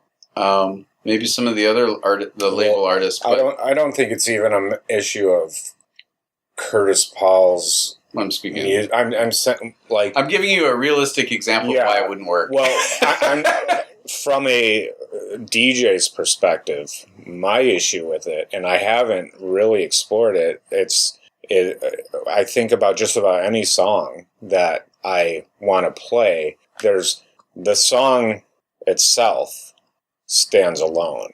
There's rarely ever a song that has a part that is so good that I just want to play the part and not the whole song. Does that make sense? Yeah, because now it's kind of like, well, why not just get Ableton and buy some sample packs and make some loops? Right. And that goes back to what I was talking about earlier about the whole, you can just automate music and you've got a song and everybody will dance to it because it's something they've kind of heard before. Right. And the other thing is Traktor, which, is that Native Instruments? I think it is. Yeah, it is. Traktor already has 4 decks in it, in the software. So yeah, 4 tracks going at the same time. Yeah, so if there's a part of a song that you like and you want to have 2 or 3 other songs go, you can select that part and loop it already. So I'm just a little confused as to how necessary it is at all. Actually, frankly, I think that probably the most compelling argument for stems would be Curtis Paul, well, any artist, right? But using myself as an example, not because of the music, but just because, whatever, context. Curtis Paul has got a gig, and he's booked to play an hour's worth of music, and, his live set, his improvisational thing is probably only going to be 30 minutes, because, who wants to listen to the same song for longer than 30 minutes, even though it's had a million changes, right? Whatever. And I don't know what I'm talking about, just, So Curtis Paul needs to play an hour's worth of music, and he's got all these stem tracks that he's done over the last 2 years. He can just load up his Native Instruments turntable stem player machine and go to the gig and play the drum beat from this song and the samples from this other one and then cross them over and do weird shit. And Curtis can do that for an hour, 2 hours nonstop with his own music and be able to say at the end of the night, Curtis Paul played all his own music live. You could get away with that argument. You could get away with saying, especially if Curtis Paul hasn't released 90% of any of that music and nobody's heard it before. So how do they know it's not actual real gear and Curtis Paul is going through his meditative universe channeling, every millisecond there's a I know what's coming before you thing. He's not actually doing the hard work of performing real music at the moment. He's doing all this pre-recorded stuff, but in a way that's manipulated to where it seems like he's making it up on the fly. He can pull it off with that kind of setup. So that's the most compelling use for it, for an artist to kind of present their work in a way. It's a method, a technological method for presenting one's recorded works. Artist. So maybe it's kind of like the technology is asking the producers or the composers to pretend they're DJs. Right. And that falls in that realm. I think it's really cool technology, and maybe I'll dabble with it, but that falls in that realm that's outside of my purview as an artist. The reason why I practice my art, right? Yeah. Would I ever do that as a performance? Maybe. But I never think about it because it seems kind of foreign to me. I mean, I understand the technology and I could do it, right? But I don't know, I mean, if I would personally want to do that. Maybe, I'm sure there's other artists that are already doing it because you can do it. Isn't it just 4 tracks, or you separate things into 4 tracks? Yeah. Okay. Yeah, it's weird because it seems like it's, most songs have drums, a bass, some kind of synth or whatever, and then maybe a vocal track. And if you watch the demos on YouTube, it'll tell you exactly how to do it. Okay. But it's like, at the end of the day, it's like, what drums are ever so unique that you just want those drums? Or like maybe the one thing that might stand out of any of it would be like, I guess something would need to be remarkable. I know what you're getting at. There's a flip side to this, right? Let's say you play some, wildly popular traditional techno track, like a Jeff Mills thing that everybody like freaks out about every time they hear something because it's so goddamn good as a song. Well, what if Jeff Mills took that song, and I'm not going to name songs, but I'm just using names to create context. But what if he redid a song that you really loved, everybody loved, and if you played it, everybody would be like, yeah, cool. And he re-released it as a 4-track stem that you could manipulate. When you do it, are you ruining his work? Yeah, I mean, I guess it depends. Are you ruining his work, or are you taking credit for his work if you whatever it? Right. And it could also be... I don't know what Jeff Mills' opinion is of it. That's not the point. The point is it could be anybody. But what are you doing to the artwork? Right. Well, if you're a shitty DJ, you could be ruining his work anyway. Yeah, I know. But the honesty part is that the whole of the song, whatever little bits of it you hear, is still the song that you remember it as. So, is the technological advance a positive thing, or is it an opportunity to just devalue the artwork even more? Right? So, if I was to release a stem, let's say, a stem track, I would do it if I was asked to do it because somebody wanted to do it, because I would just be really curious about how it would turn out if somebody else did that to the song, because I'm not emotionally attached to my music on that level. Somebody took one of my songs and ruined it, I mean, I'd listen to it and be like, I don't like that, but I'm not going to be upset about it because I don't make a living off my music, and I'm not really concerned about my reputation in terms of how cool I am, right? But maybe that's one of the reasons why it hasn't taken off. Other artists don't want other people to control their body of work on that level. Right. See, I don't even know. I wonder sometimes if I don't even know if it has or hasn't taken off. You know what I mean? I know that when That's why I'm thinking only the artists who are making music are the ones performing it that way. To me, would be the only thing that makes sense. Yeah. I know that I don't see DJs... I'd like to be the one to ruin my music. I see DJs using controllers that have the ability to play stem files, but they're not really going beyond... There could be an element of... They're not confident. Their thumb drive.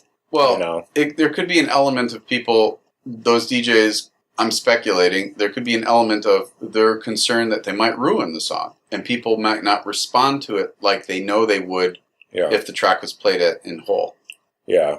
And it also could be so new that we aren't, like, it just could be the beginning of what's possible, like, down the road. I don't know. I don't think I've ever seen anyone perform stem files, even though they are sometimes using controllers that can.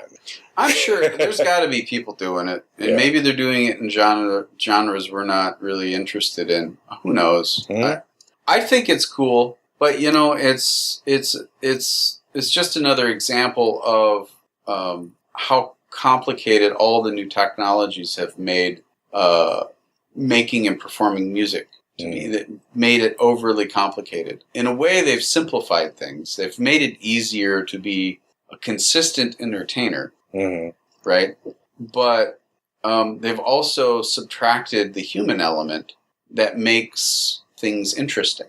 Right. And that's my perspective. The reality is more like everybody in the room listening to it at the party doesn't really give a fuck, because they're more concerned about what their girlfriend thinks of them, what their boyfriend thinks of them, what their friends think of each other, how much fun everybody's having, is everybody happy, is somebody crying? The drama that occurs in a social setting. Mm-hmm. They're more concerned about that than the music surrounding them. Right. And then every once in a while they have a little moment where they hear the music and they do their little inside their mind dance in the dance floor around a bunch of other people.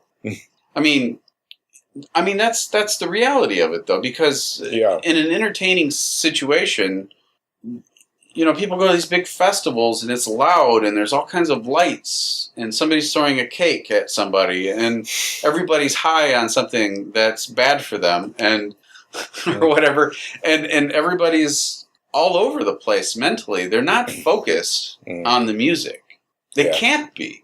There's too many people. It's outside sometimes. It's like, where's the bathroom? Mm-hmm. I don't. It's if you're in a small club and there's 100 people in there, and the music's focused, and it's more, you're more likely to be connected. But even still, I don't really know, frankly. Mm-hmm. Because all I base it on is all those parties I went to when I was younger. And, I would go because I wanted to hear the music and focus on it, because to me, it was kind of like, what are they going to play?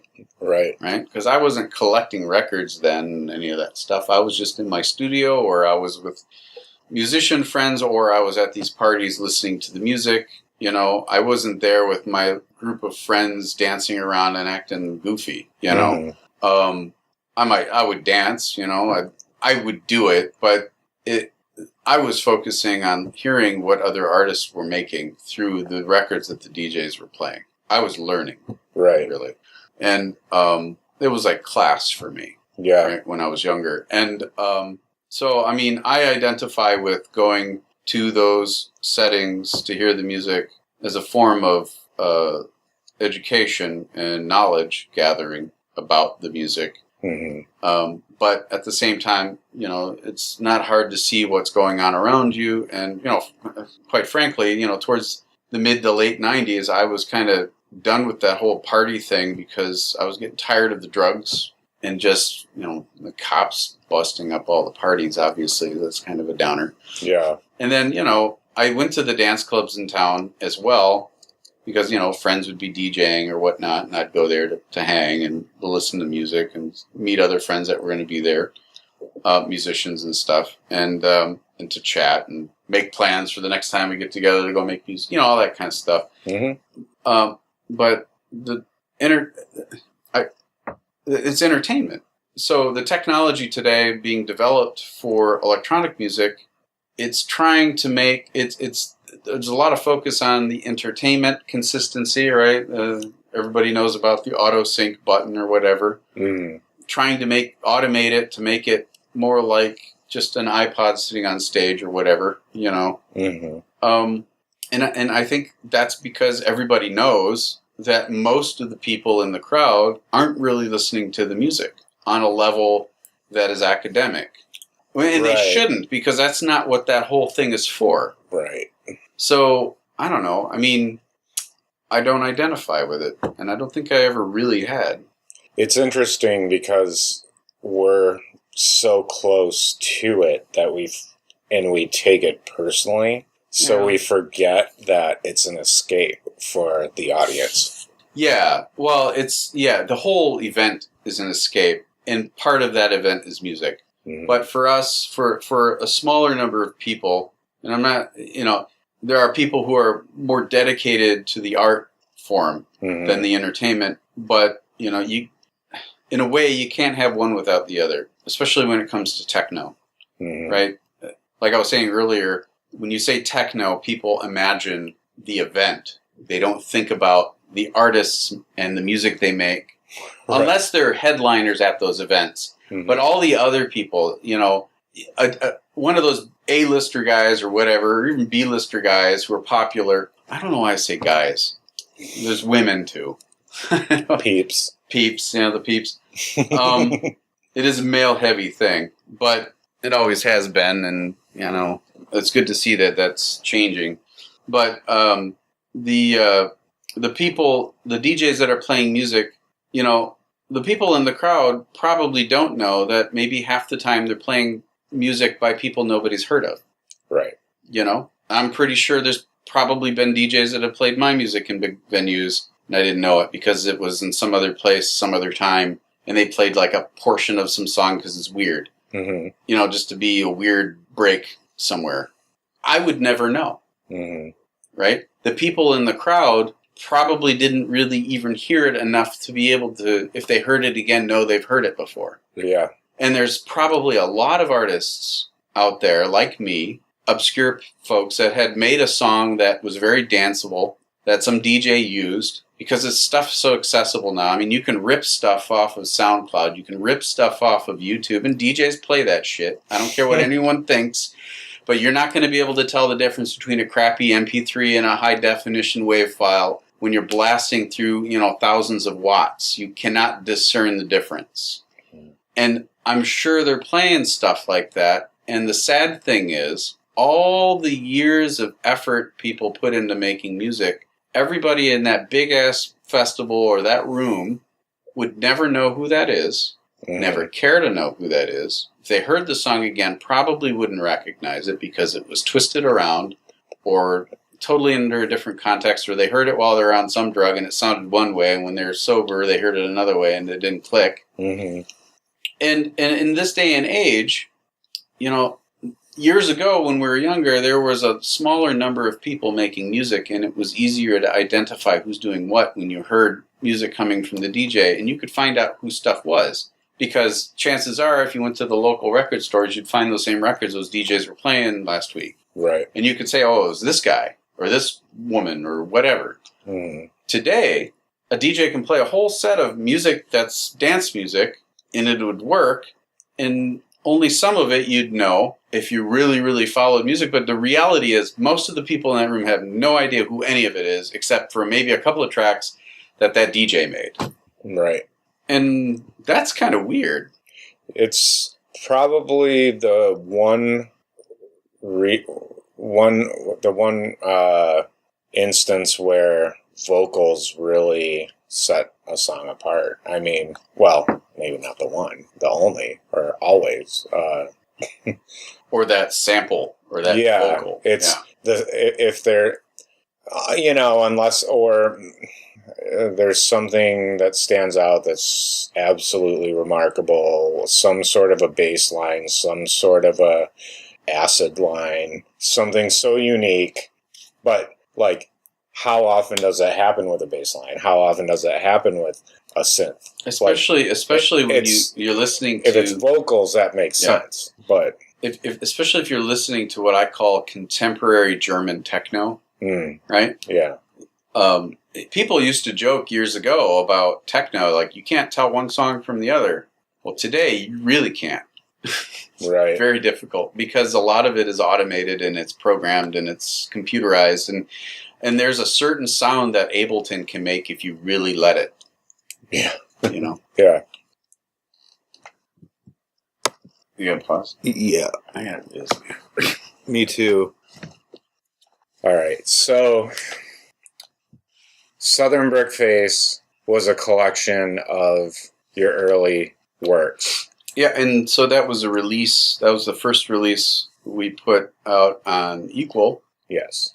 Yeah, and it's not a definitive collection of music of work that I've done over this period of time we've been talking about, but it was a collection of really old tracks that I had of the more experimental days, and that I still had that I found that I still had. Yeah, and that was you recording under the aliases Abused Current and also Mobile Detroit. Right. So when I first started making CDs and CDRs, and giving them to my friends at the time, and mainly just other musicians and whatnot. And also, I gave some to DJs at WDT, and they were playing stuff. And that was Mobile Detroit at that time. That's the moniker that I was going under for that work. And then not long after that, then I started doing the Abused Current moniker, which actually marked a transition into more of techno-style drum beats. And the Abused Current period marked when I started to go into the improvisational mode more. So Mobile Detroit was improvisational, experimental noise, and programming. And Abused Current was less programming, more improvisational. And then now, with the second release, the Citizen Rebel. Yeah, Citizen Rebel is more contemporary, recent works around the time that album came out. That's improvisational. Just thinking of smooth techno or whatever. Yeah, so now I'm making smooth techno on your radio dial. And, you'll hear it in your dentist office, lawyer's office, in the waiting room. Yeah, that was definitely...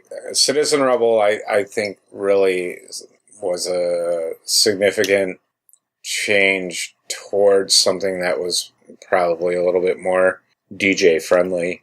Right. Well, I mean... and a lot of little acid notes in there. There's quite a wide gap of time between the recorded works of Brickface and Citizen Rebel. Southern Burrito Font. With Southern Burrito Font. That's the main focal point of the artwork, which you guys totally rejected. And I'm still kind of upset about that. Maybe on the next album, Eric. Yeah. Will you guys approve that one? Just keep making more music.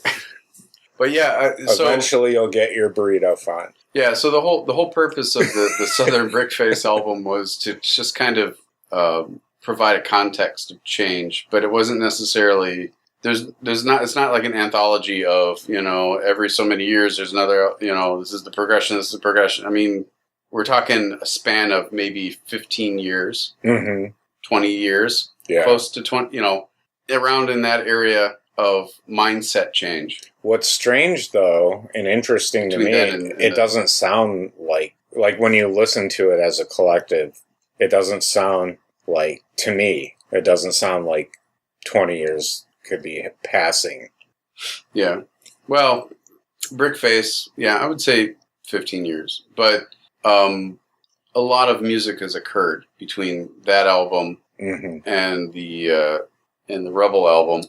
And then even between the Rebel album and what I'm doing right now, there's been a marked change. Right. So we already have 2 more pretty much done. Right.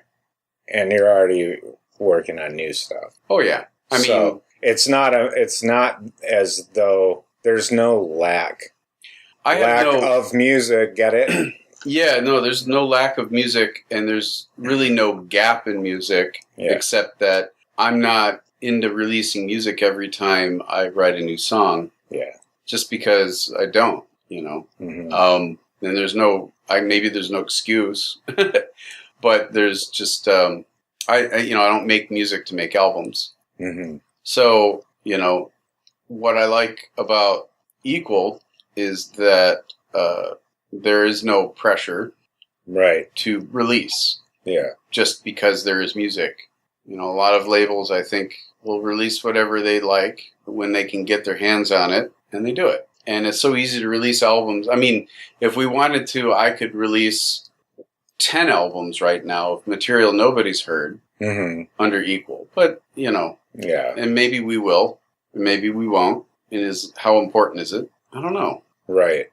But the reason for the Citizen Rebel album, when it came out, and what I was recording at the time, revolved around this revival that people are talking about regarding Detroit as being this flagship for techno. Mm-hmm. You know, everybody wants a piece of it. Everybody wants to go to the festival. Everybody wants to say how cool Detroit is. Mm-hmm. I mean, when I was in the city actively making music with other people and performing on a regular basis, outside of Detroit, people were still like, that's the place you go if you want to get shot. It kind of still is. But, you know, people did not have nice things to say about Detroit. Yeah. Maybe people in Europe did because they said that's where all the UR records came from or whatever. Right. But nobody had even people here in Michigan did not have, a lot of people did not have pride in the fact that, you know, we're from Detroit or whatever. Mm-hmm. But you got people now I've seen online in the social media talking about, well, you know, you're making electronic music today and you're coming down to Detroit but you're not from here. You're not from Detroit. You're not you weren't born in Detroit. Mm. And I wasn't born in Detroit. I come from Taylor, Michigan. Mm-hmm. But, you know, that's where I grew up. But I've been making electronic music for a long time. Right. And I basically, you know, learned how to make music in the city, how to perform it, you know. Mm-hmm. And I spent a lot of time in the city, and the city's influenced me artistically, environmentally, socially, and it all affects me and the way I've made my music over the years. And that album represents the Citizen Rebel album represents the fact that the city I know was a city of rubble, and it still is, to some degree. But everybody's attitudes have changed, and they're trying to sell a piece of, you know, the whole, you know, Detroit hustles harder thing. Mm. I don't understand that. Hustle what? You know, when everybody leaves after the festivals are over, what is there? There's still a handful of DJs and record collectors, a handful of people making music in their bedrooms, Mm-hmm. and nobody knows jack shit about most of them, Mm-hmm. or cares all that much about how much time and effort they've put into it. And that's fine, because it's a folk art, the way I see it, this music. Mm-hmm. You know, you got the handful of folks from Detroit who tour the world regularly, who, whenever anybody outside of here talks about techno or electronic music, they talk about those people and what they're doing and how they are related to Detroit. But people don't look at it as there are people who live and breathe it every day that don't go out and entertain the world. Right. Is that significant or insignificant? And that album represents that question. Yeah. I don't know the answer to that question, but so the reason I released that was because it was a snapshot of time in my mind of how I felt about all the change going on right now. It's not a complaint. It's just a picture, kind of a mirror of what I see occurring right now. Mm-hmm. So it's like the fervor around electronic music and techno in Detroit right now is built off of the rubble of the city. Mm-hmm. And its insignificance. In other words, all that shit you think is great about Detroit is actually small, because it's a very small community of people who actually made that thing that everybody thinks is huge. Mm-hmm. So, to me, the album's significant. I don't know if anybody will really understand it when they hear the music and get that picture. That's what was going through my mind. Right. And I like it felt right where we got the collection of songs together and you came up with the title, and then Dan coincidentally had these images that just were perfect right for it. And that there's something really interesting to me about the whole process of, and the whole no pressure, low key right release format or structure that we follow with Equal Recordings, with basically all of our artists, where it's just things come out when they're ready. Right. Release when you feel it's significant as it relates to you, right, as an artist, not to anything else, right, not to trying to create an entertainment venue or trying to feed one. Right. Or to create a scene. But like the art might, like there might be art for a project and it's not perfect and you can feel that it's not. And then, but then like all of a sudden, like Dan's, or I don't know if you found those pictures but it all fell into place and you're like, okay, now it's ready. No, I think that the combination of Dan's work and the curation of the tracks that I put together for that purpose work really well. And I know we've got the album released digitally, but we laid out artwork for a whole CD, which is in the works. Right. Well, yeah, and that's what we're talking about. That whole package, right, is represents it well. And then what's the next one called again? Because I know we have 2 more. Yeah, and ready to go. Right. One has the next one is ready to go, and I'm pretty sure. Yeah, the artwork's ready to go. It's the art that with images, more images from Japan that Dan took. Right. And then the album after that is stuff that I feel. I know you wanted to include Nico, his artwork, but I don't know if he can. We've heard from him, or if he's able. Well, I know he was relocating after that whole Wrestle Industrial thing, and it's like, yeah, I don't want to ask him to do anything. Yeah, no, if he can't. Well, we had the Programmic Organic album, right? Yeah, and we have Barometer, which is actually the beginning of my decision to actually start making more specifically dance music. And so Barometer is actually still in flux. There might be another album to accompany that one, and it might be kind of a part 1, part 2 kind of thing. But the Barometer and this next body of work that I'm working on right now might be the actual releases.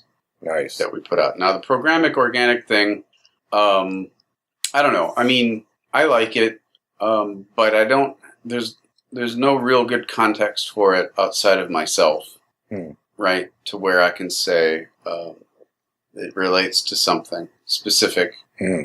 Actually, the Programmic Organic album is actually a picture of me changing my process recently. Gotcha. Refining it.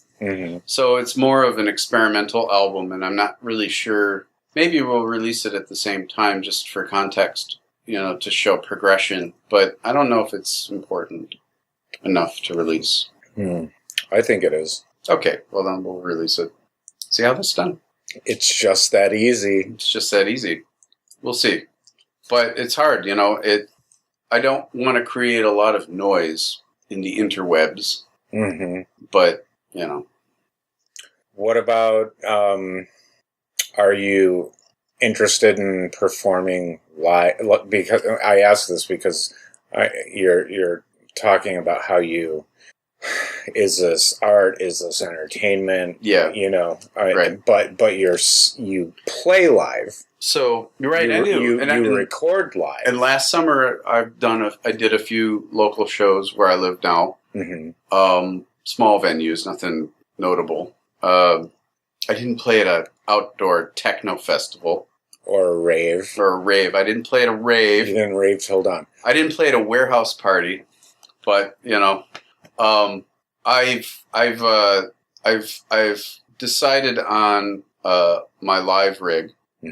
So at this point, with all the new material I'm working on right now and recording right now, that method is my live rig. So Barometer album collection, and what's this? The part 2 to that is pretty much all coming from my current live rig. So I am, and since I've made the conscious decision to focus solely on a more traditional techno composition method of performance, experimental in my own mind, but more, I should say, more familiar to folks in terms of dance music. Yeah. Is what my live rig is now. And so that's what I would be performing.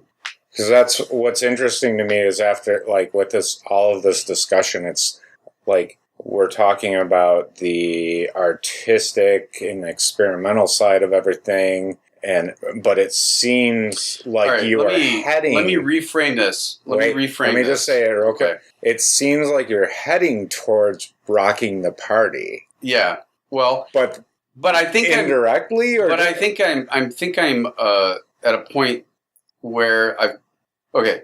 So, because one minute you're saying you're not rocking the party, but it seems like you're heading towards that direction. Right. It's kind of like it's like building your own car, and you've been toiling away at over the last 2 years, let's say, building your own car, and you're toiling away at the design at first. Then you prototype things, machinery, and then you finally come up with a design where you can reproduce the manufacturing of this car, so that when you make the car, it looks a certain way. And that goes into putting together that improvisational rig. So a live performance by me today, I say it relates to these two albums that I'm talking about now, but you will not necessarily hear any of those songs on those two albums when I perform on this live rig. But it's the same live rig that I used to make those tracks. Right. And the method that I implement during my improvisational performance is the same.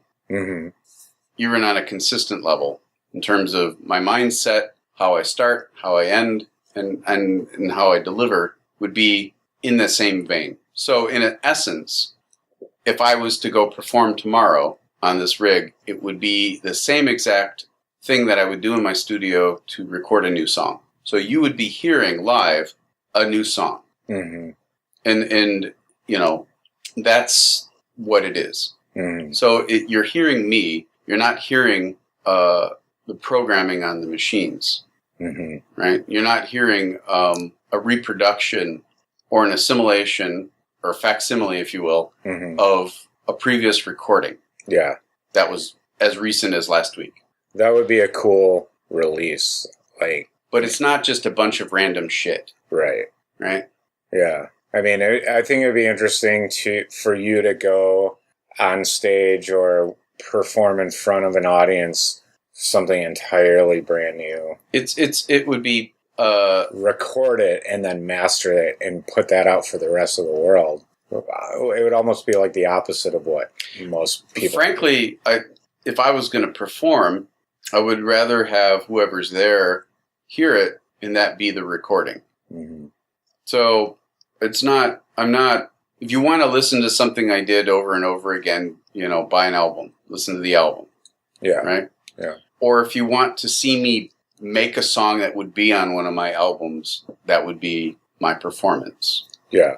So in my mind, I'm not performing for the sake of entertainment.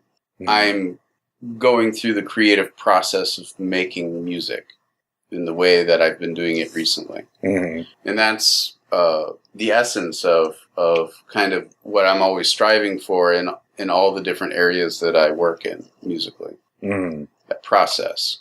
And really it would be more like not necessarily entertainment, but a demonstration of the process. Right? Yeah. So entertainment because I'm in a room full of people and, you know, and I'm performing music, but it's not a DJ. It's not pre-programmed. It's not with concern regarding your tastes in music as a listener, right? In other words, I'll be on stage performing and I don't really care how it comes out. Because what you're going to hear that night is what the instruments, the universe decided to do that. I get it because, I mean, my take on... The promoters hate that. Well, my take on the way I approach DJing, and it's different of course, I'm playing other people's music. Sure. But I never plan my sets. Right.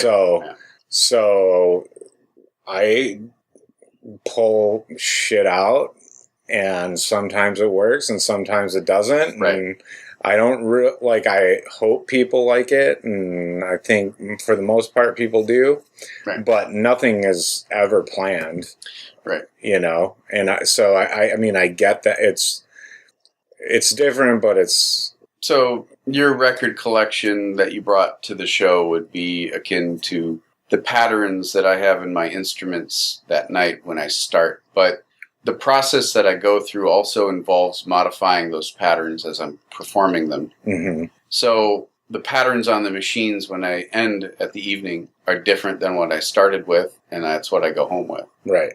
But there's times where I've looked into my record crate and realized there's nothing in here that's appropriate for right now. Yeah, and that the tempos are wrong, the energy's not right, and that's when it's the wrong time of the year. And that's when you kick the speaker and knock over the drum kit and punch the singer in the face, and I've had the bassist. I've had club owners pick it up it's where everything in my crate is way too deep, and it's midnight on a Saturday, and they're just pick it. What are you doing? This is fucking prime time, and I'm just pitching shit to +8, and that's still not fast enough. And I mean, and the record's kind of wobbly because you're trying to speed up with your finger. Yeah, that was poor planning on my. I'm not saying I don't plan, but nothing is rehearsed for sure. Yeah, so there's an element of punk rock in what we do, I think, as equal recordings. Absolutely, yeah. I mean, that's what it stems from, and we come from the same background. Yeah, we were in different geographic locations, but I too was, I grew up on listening to the Electrifying Mojo, Breakin' 2, Beat Street, Kraftwerk, White Horse, Prince, all that, and then, discovering the skateboard and punk rock and leading into industrial and Man Parrish, Boogie Down Bronx. Oh, fuck yeah. Yeah, that I was going to ask you that. I know you have to go, but what besides those obvious, predictable early influences, is there anyone that maybe might not be so obvious, as far as just other musicians, or maybe they don't have to be musicians at all? People, anything that, I know you speak of numerology a lot. Does that have anything to do with music? Or your possibly calculations? I'm not sure. I think, I certainly believe in things that sound metaphysical in terms of, numerology, but that's not, it's interesting you brought that up. Patterns. As a percussionist... Well, it doesn't surprise me because you're a fucking computer coder. Right. And it's not like you just know one language. You know 10 languages. There are algorithms in nature. Right. And it's actually... there's science behind music theory and patterns and algorithms you find in nature. Like Fibonacci and the Golden Mean. Didn't Tool write a song using the patterns of... There are things that just look good. There are things that just sound good. Right. And, and there are artists that spend a time making sure elements like that are in their music or their artwork, and that it must be there or they won't be happy with their work. Yeah. And I'm definitely aware of these sciences, these theorems that have been proven regarding these algorithms and these patterns that exist in nature and all that sort of thing. But I'm a firm believer in being in harmony with nature as well, mentally. Mm-hmm. And I think the most beautiful representation of these natural algorithms is when they're filtered through the human mind spontaneously. Mm-hmm. And to do that requires, you've had that feedback of being aware of that stuff. but you're not actively or consciously thinking about it during the creative process. And that's when I believe that beauty can present it. That's when metaphysical or mystic or unexpected beauty presents itself. And sometimes you have to write 5 minutes of boring music to get a half second of that beauty. Right? It's like pointing a telescope into the universe. You're going to see a lot of black. Right. But eventually, if you look long enough, you'll see something you've never seen before. And that is a pattern in itself. And that same thing can occur with music. And I think that I've always, for a long time now, have been looking for a way to channel that during the creative process of making music. And I think that, and like I said, it sounds metaphysical. It sounds kind of weird. And I don't know how to really... wrong with that. Yeah, and I think that that's really, in terms of... music is weird. Yeah, over the... Especially your music. No, just kidding. over the long period of time that I've been working on music, the only common thing that keeps coming back to my mind is this seeking of that, not pattern. I'm not seeking a pattern. I'm seeking those moments in time that of discovery. Right. Right? So in a way, I'm conducting experiments with creativity to see if I'll see that again. Or it could be like going out into a remote place and sitting all night waiting to see a UFO or something. You know, it's there's a probability of it, and you don't necessarily know what the probability is, but you know that if you take a step back and you allow yourself the time to receive it, if you open up to the universe and you say, I'm ready, right? Or some people, there's, psychics who like to say they can channel spirits or weird shit like that, where they're like, and you'll hear what they say. They say, I allow them to speak to me. I allow the opportunity to come. What I try to do, especially today now, and with techno, this medium that I'm working with, I'm trying to see if I can channel those opportunities, or to allow those opportunities in the music, to see if I can capture it. You are allowing yourself to be the observer. Yeah. No. The practice of being the observer, right? And applying that to this medium, this form of music. Right. Because I believe that techno, and maybe this is the reason why originally I was drawn to it, because it seemed like a more pure form to achieve that. As far as a type of music, its structures, its simplicity. Right. The mechanical nature, but at the same time can be very human. Right. It seemed like it's like a blank piece of paper, which is the form of music of techno, and then you expose that to the universe to see what kind of imprint it puts on it. Right. And I'm the instrument that imprints that paper. Right. The vessel or the channel. Right. The printing mechanism. There's something super... I'm a sensor, right? Yeah. The universe. Right. It's so you could almost weird. say the music that I'm recording isn't really my own. It may have a signature that is my fingerprint, but that may be the end of it, right? The rest of it isn't me. It's out there, right?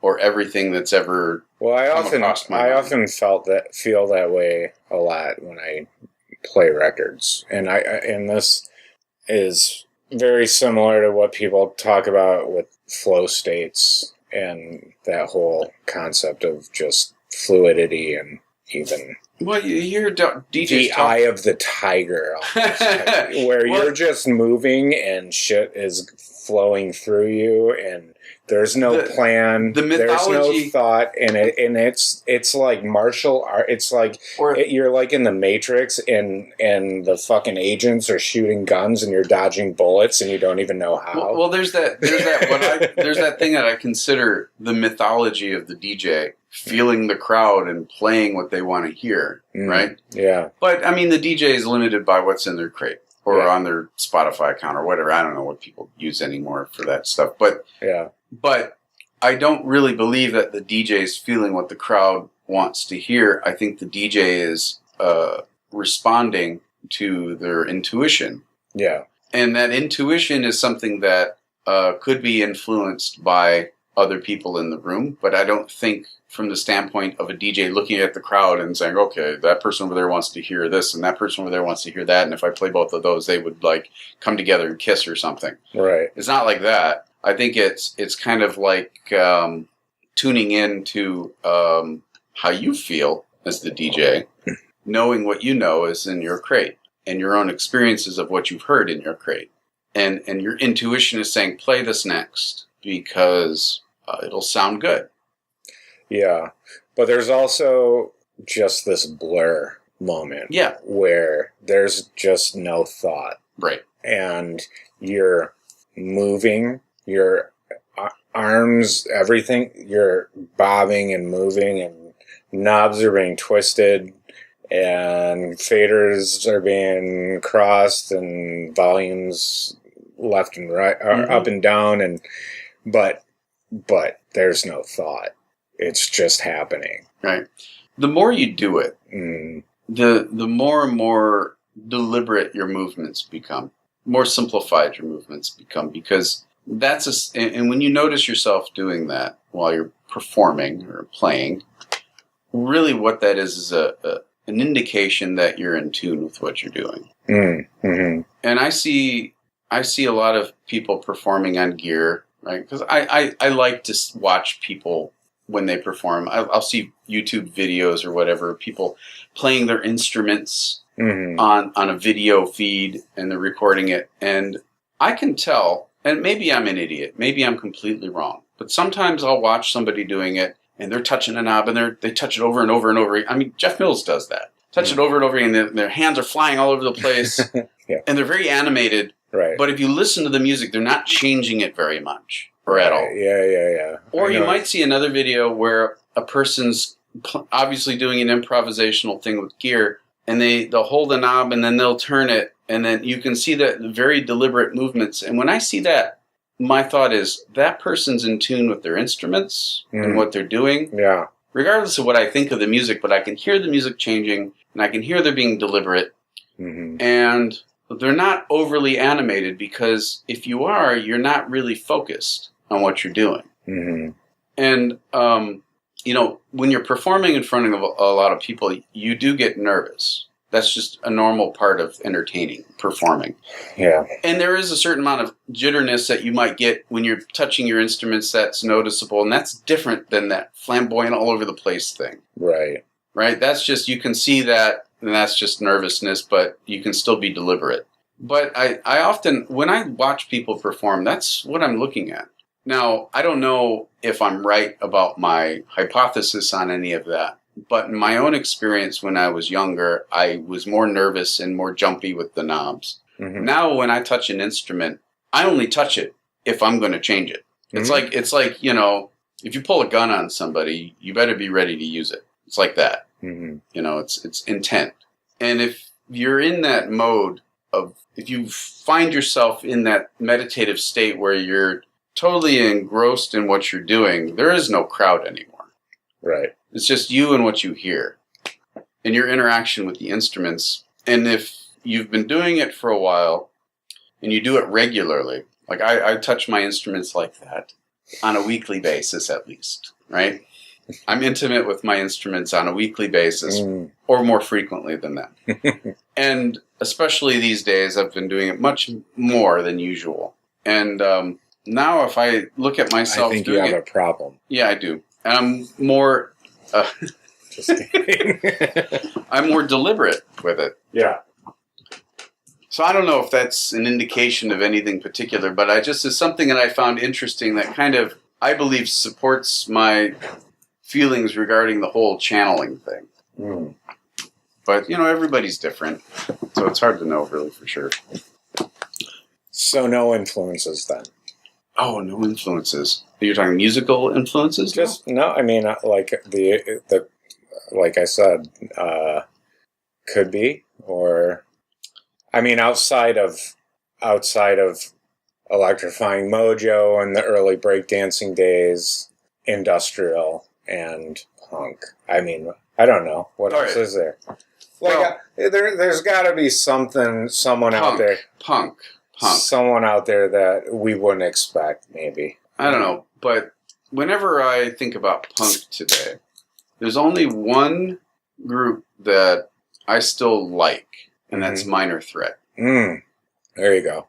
Yeah. Ian MacKaye. Yeah, and I don't know why, but all the other punk that I listened to back when I was young, I might have thought a lot of other stuff was cool, and there, I'll probably, if I sit around and think about it long enough, I might be able to come up with a few more names. But in my old crusty age now, the only, like, if somebody asked me, what would you recommend me listen to if I wanted to start listening to punk? And I would say start with Minor Threat. There you go. Because I can get down with that. Because there's a certain sound that they achieve sonically that I think is a lot of that channeling that I'm talking about. So when I listen to music, I'm thinking about those things. For a while, I was listening to a lot of Hungarian folk music and classical based on Hungarian stuff. And I believe a lot of that music comes from improvisational play, and you can hear it. Folk music, like American boring ass Bob Dylan or Woody Guthrie or any of those old recordings, Lead Belly. You listen to that stuff, you can hear that in the music. I think I can hear it. And when I listen to music, I think, especially now, but maybe for a long time now, I'm listening for those moments of clarity that you don't get from analyzing what you're doing. What else? Tom Tom Club. I think there's elements in their songs that are totally coming from improvisational play. And I'm drawing a blank. I'm familiar with the name, but I can't remember what they're very much entertainment band. I mean, it's, on the realm of trying to be pop musicians, right? Yeah. But I think that kind of like Big Audio Dynamite in a way or something? Or, I mean, where like it's pop dance, but kind of punk, or I don't know. Maybe I'm making shit up. What's that track? One of the tracks, Wordly Rappington or something like that? I don't know. Anyway, Wordy Rapplington? I don't know. What else? Michael Jackson, Off the Wall album. Yeah. Pop music. But there's elements of improvisational discovery in that album that I identify with, I've heard, that I'm like, I like that a lot. That dance song has got this one thing in it that must have came from a moment like that. So I think it's important for music to have that. Now, I'm experimenting or trying to achieve it at a very raw, animalistic level, right? Where I don't care about the quality of the music so much, actually. I'm just looking for that raw capture. Very simplistic. But, I mean, I think there are artists out there that do that and then take a step back and reincorporate what they've discovered into something more structured and familiar. And then they put that element in to make it a great song. And I think that's what makes songs great. So I'm not saying, popular EDM music is shit because it's boring as fuck. Because there's probably an artist out there who can find one of those moments and put it in the song to make it stand out amongst all the shit that is EDM, for example. Right. And people can do that in any genre of music. Right. Now, I think I'm just maybe I'm just a very simplistic person. I don't know. Like, as a musical artist, I'm not concerned with all that other shit. Maybe I'm just more like a theoretical physicist in a world of artists, and I have no place. And maybe that's probably why the music is kind of like, whatever, for a lot of people, because they can't relate to it in in the context of all the popular music they and their friends agreed to like. Yeah. You know what I mean? Are you influenced by other forms of improv, like comedy or Absolutely. acting or anything like that? Yeah. Of course, I didn't mention jazz. Or jazz, right, which is also music, of course, but I mean... and I shouldn't have to, because that's, you know... Is there other forms of improv besides acting and music? Comedy, I consider acting, but art? Yeah, I'm you know... Actual, like, the creation of actual, like Dan and I used to... We come from a... Like, improv is extremely... influential in everything we've ever done. And we used to draw with ballpoint pen with the theory that there is no such thing as a mistake. Right. And I didn't even think about it until I talked to him last week, where it was almost like we were sculpting. Because if you're sculpting, like I never have actually sculpted stone, but if you do, you can't mess up. Right. And if you do, you have to fix that and make it not I think you can appear as though a mistake was made. Well, so yeah, and that goes back to my whole confidence on the knobs thing earlier. Mm-hmm. If you sculpt in stone with a chisel and hammer long enough, you can buzz away at it until you get that rough shape, and then you can still be improvisational as in terms of what your end results are going to be. In other words, you'll see the nose forming, but there's a certain amount of intuition that, intuition plus knowledge that you have combined together to know that if I hit on the right angle this way, it might shear the whole nose off. But I know if I kind of work in this other realm here, I might get an interesting curve on the tip of the nose. Mm-hmm. And it's a gamble. It's always a gamble. And sometimes you fuck up the nose. That's right. And you start, and you throw it away. Well, and my whole thing, especially that I noticed with the drawing and with the ballpoint pen, is you might get an interesting curve, but then, and so you'll think, oh, I'm going to go with this, and this is where I think the picture's heading, and then you might turn the picture, and, and then all of a sudden it looks like, wait a minute, I thought this was going to be like a female form, but now it looks like the nose of a face, and I'm going to start drawing that now. Yeah, and what you're doing is you're tracking and you're recording the time-space continuum, right? Yeah, and it's so freaking... The context changes and you continue to move forward. It's so bizarre and fulfilling, though. Yeah, right, because it represents life. But what's odd is you could have stayed with that original form and probably made a really amazing piece. Mm-hmm. But once you saw there was a new opportunity and then you start exploring that and you start heading in that direction, there's no going back now. Right. And you might turn the paper around multiple times and that original idea may have turned into 10 different things. And by the time it actualizes itself, right, it has absolutely nothing to do with any of the original concepts. Yeah. Right. So I don't know. I mean, what am I doing with the music? Am I doing that? Maybe I'm working on creating sample packs. I don't know. You haven't actualized your brand yet, Curtis. I don't have a brand. Yeah, no, I don't have a brand. I have a human existence and a life, and that's all it is. Yeah. So it's funny though, sculpting.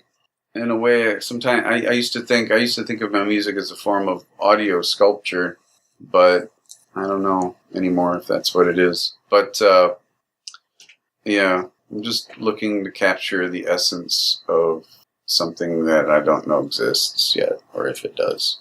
Raves, underground raves. I'm trying to map points. I'm trying to create a sonic rave experience, like a song that is rave, a rave with glow sticks and a 1997 rave. Yeah, under the Ambassador Bridge with open, leaking glow sticks exploding in the microwave.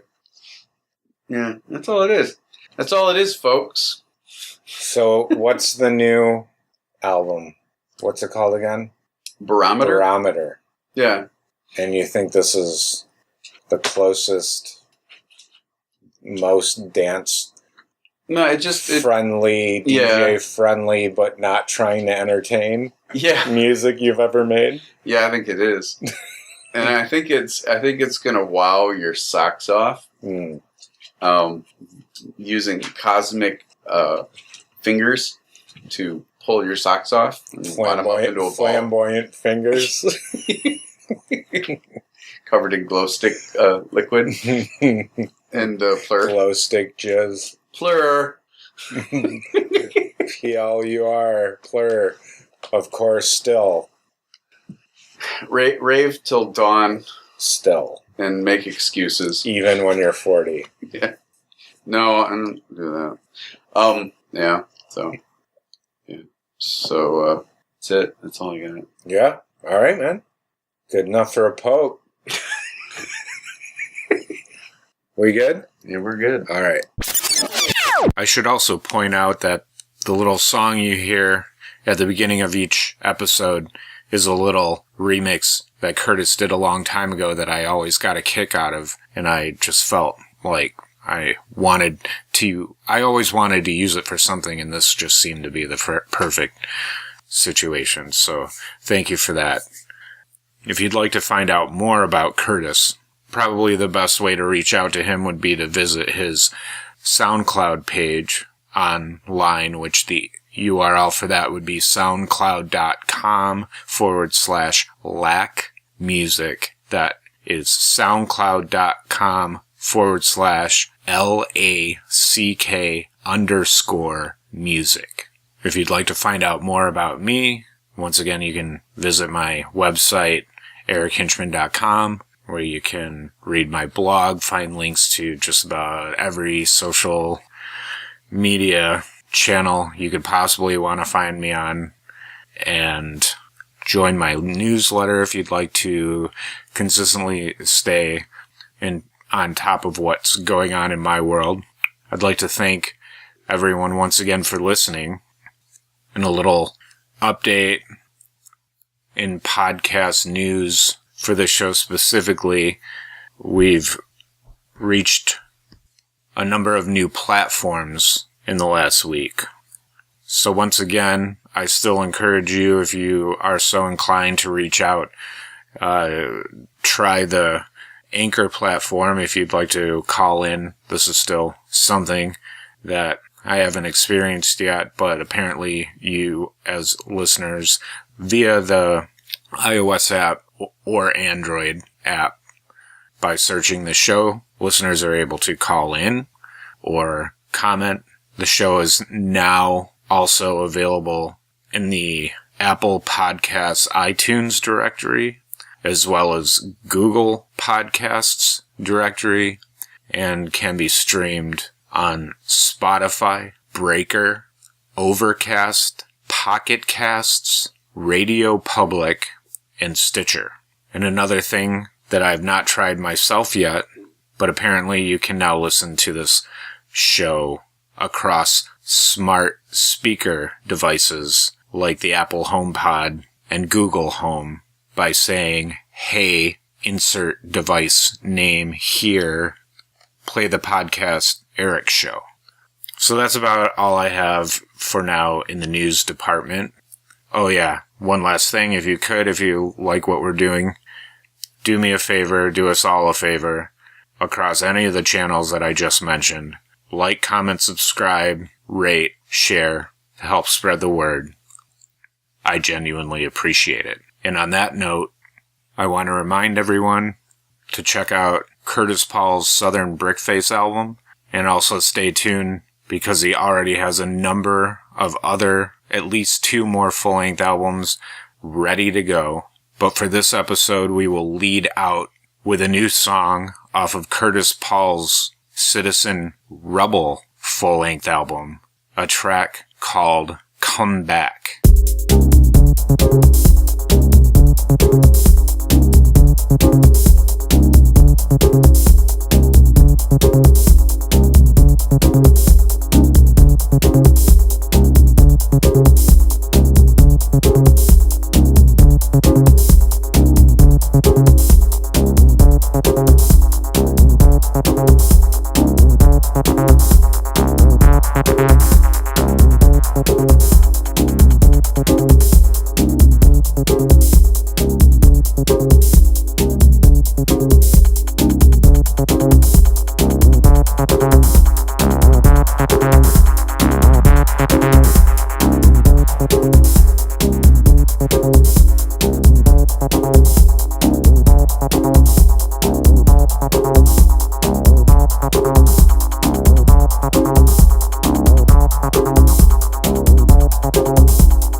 Thank you.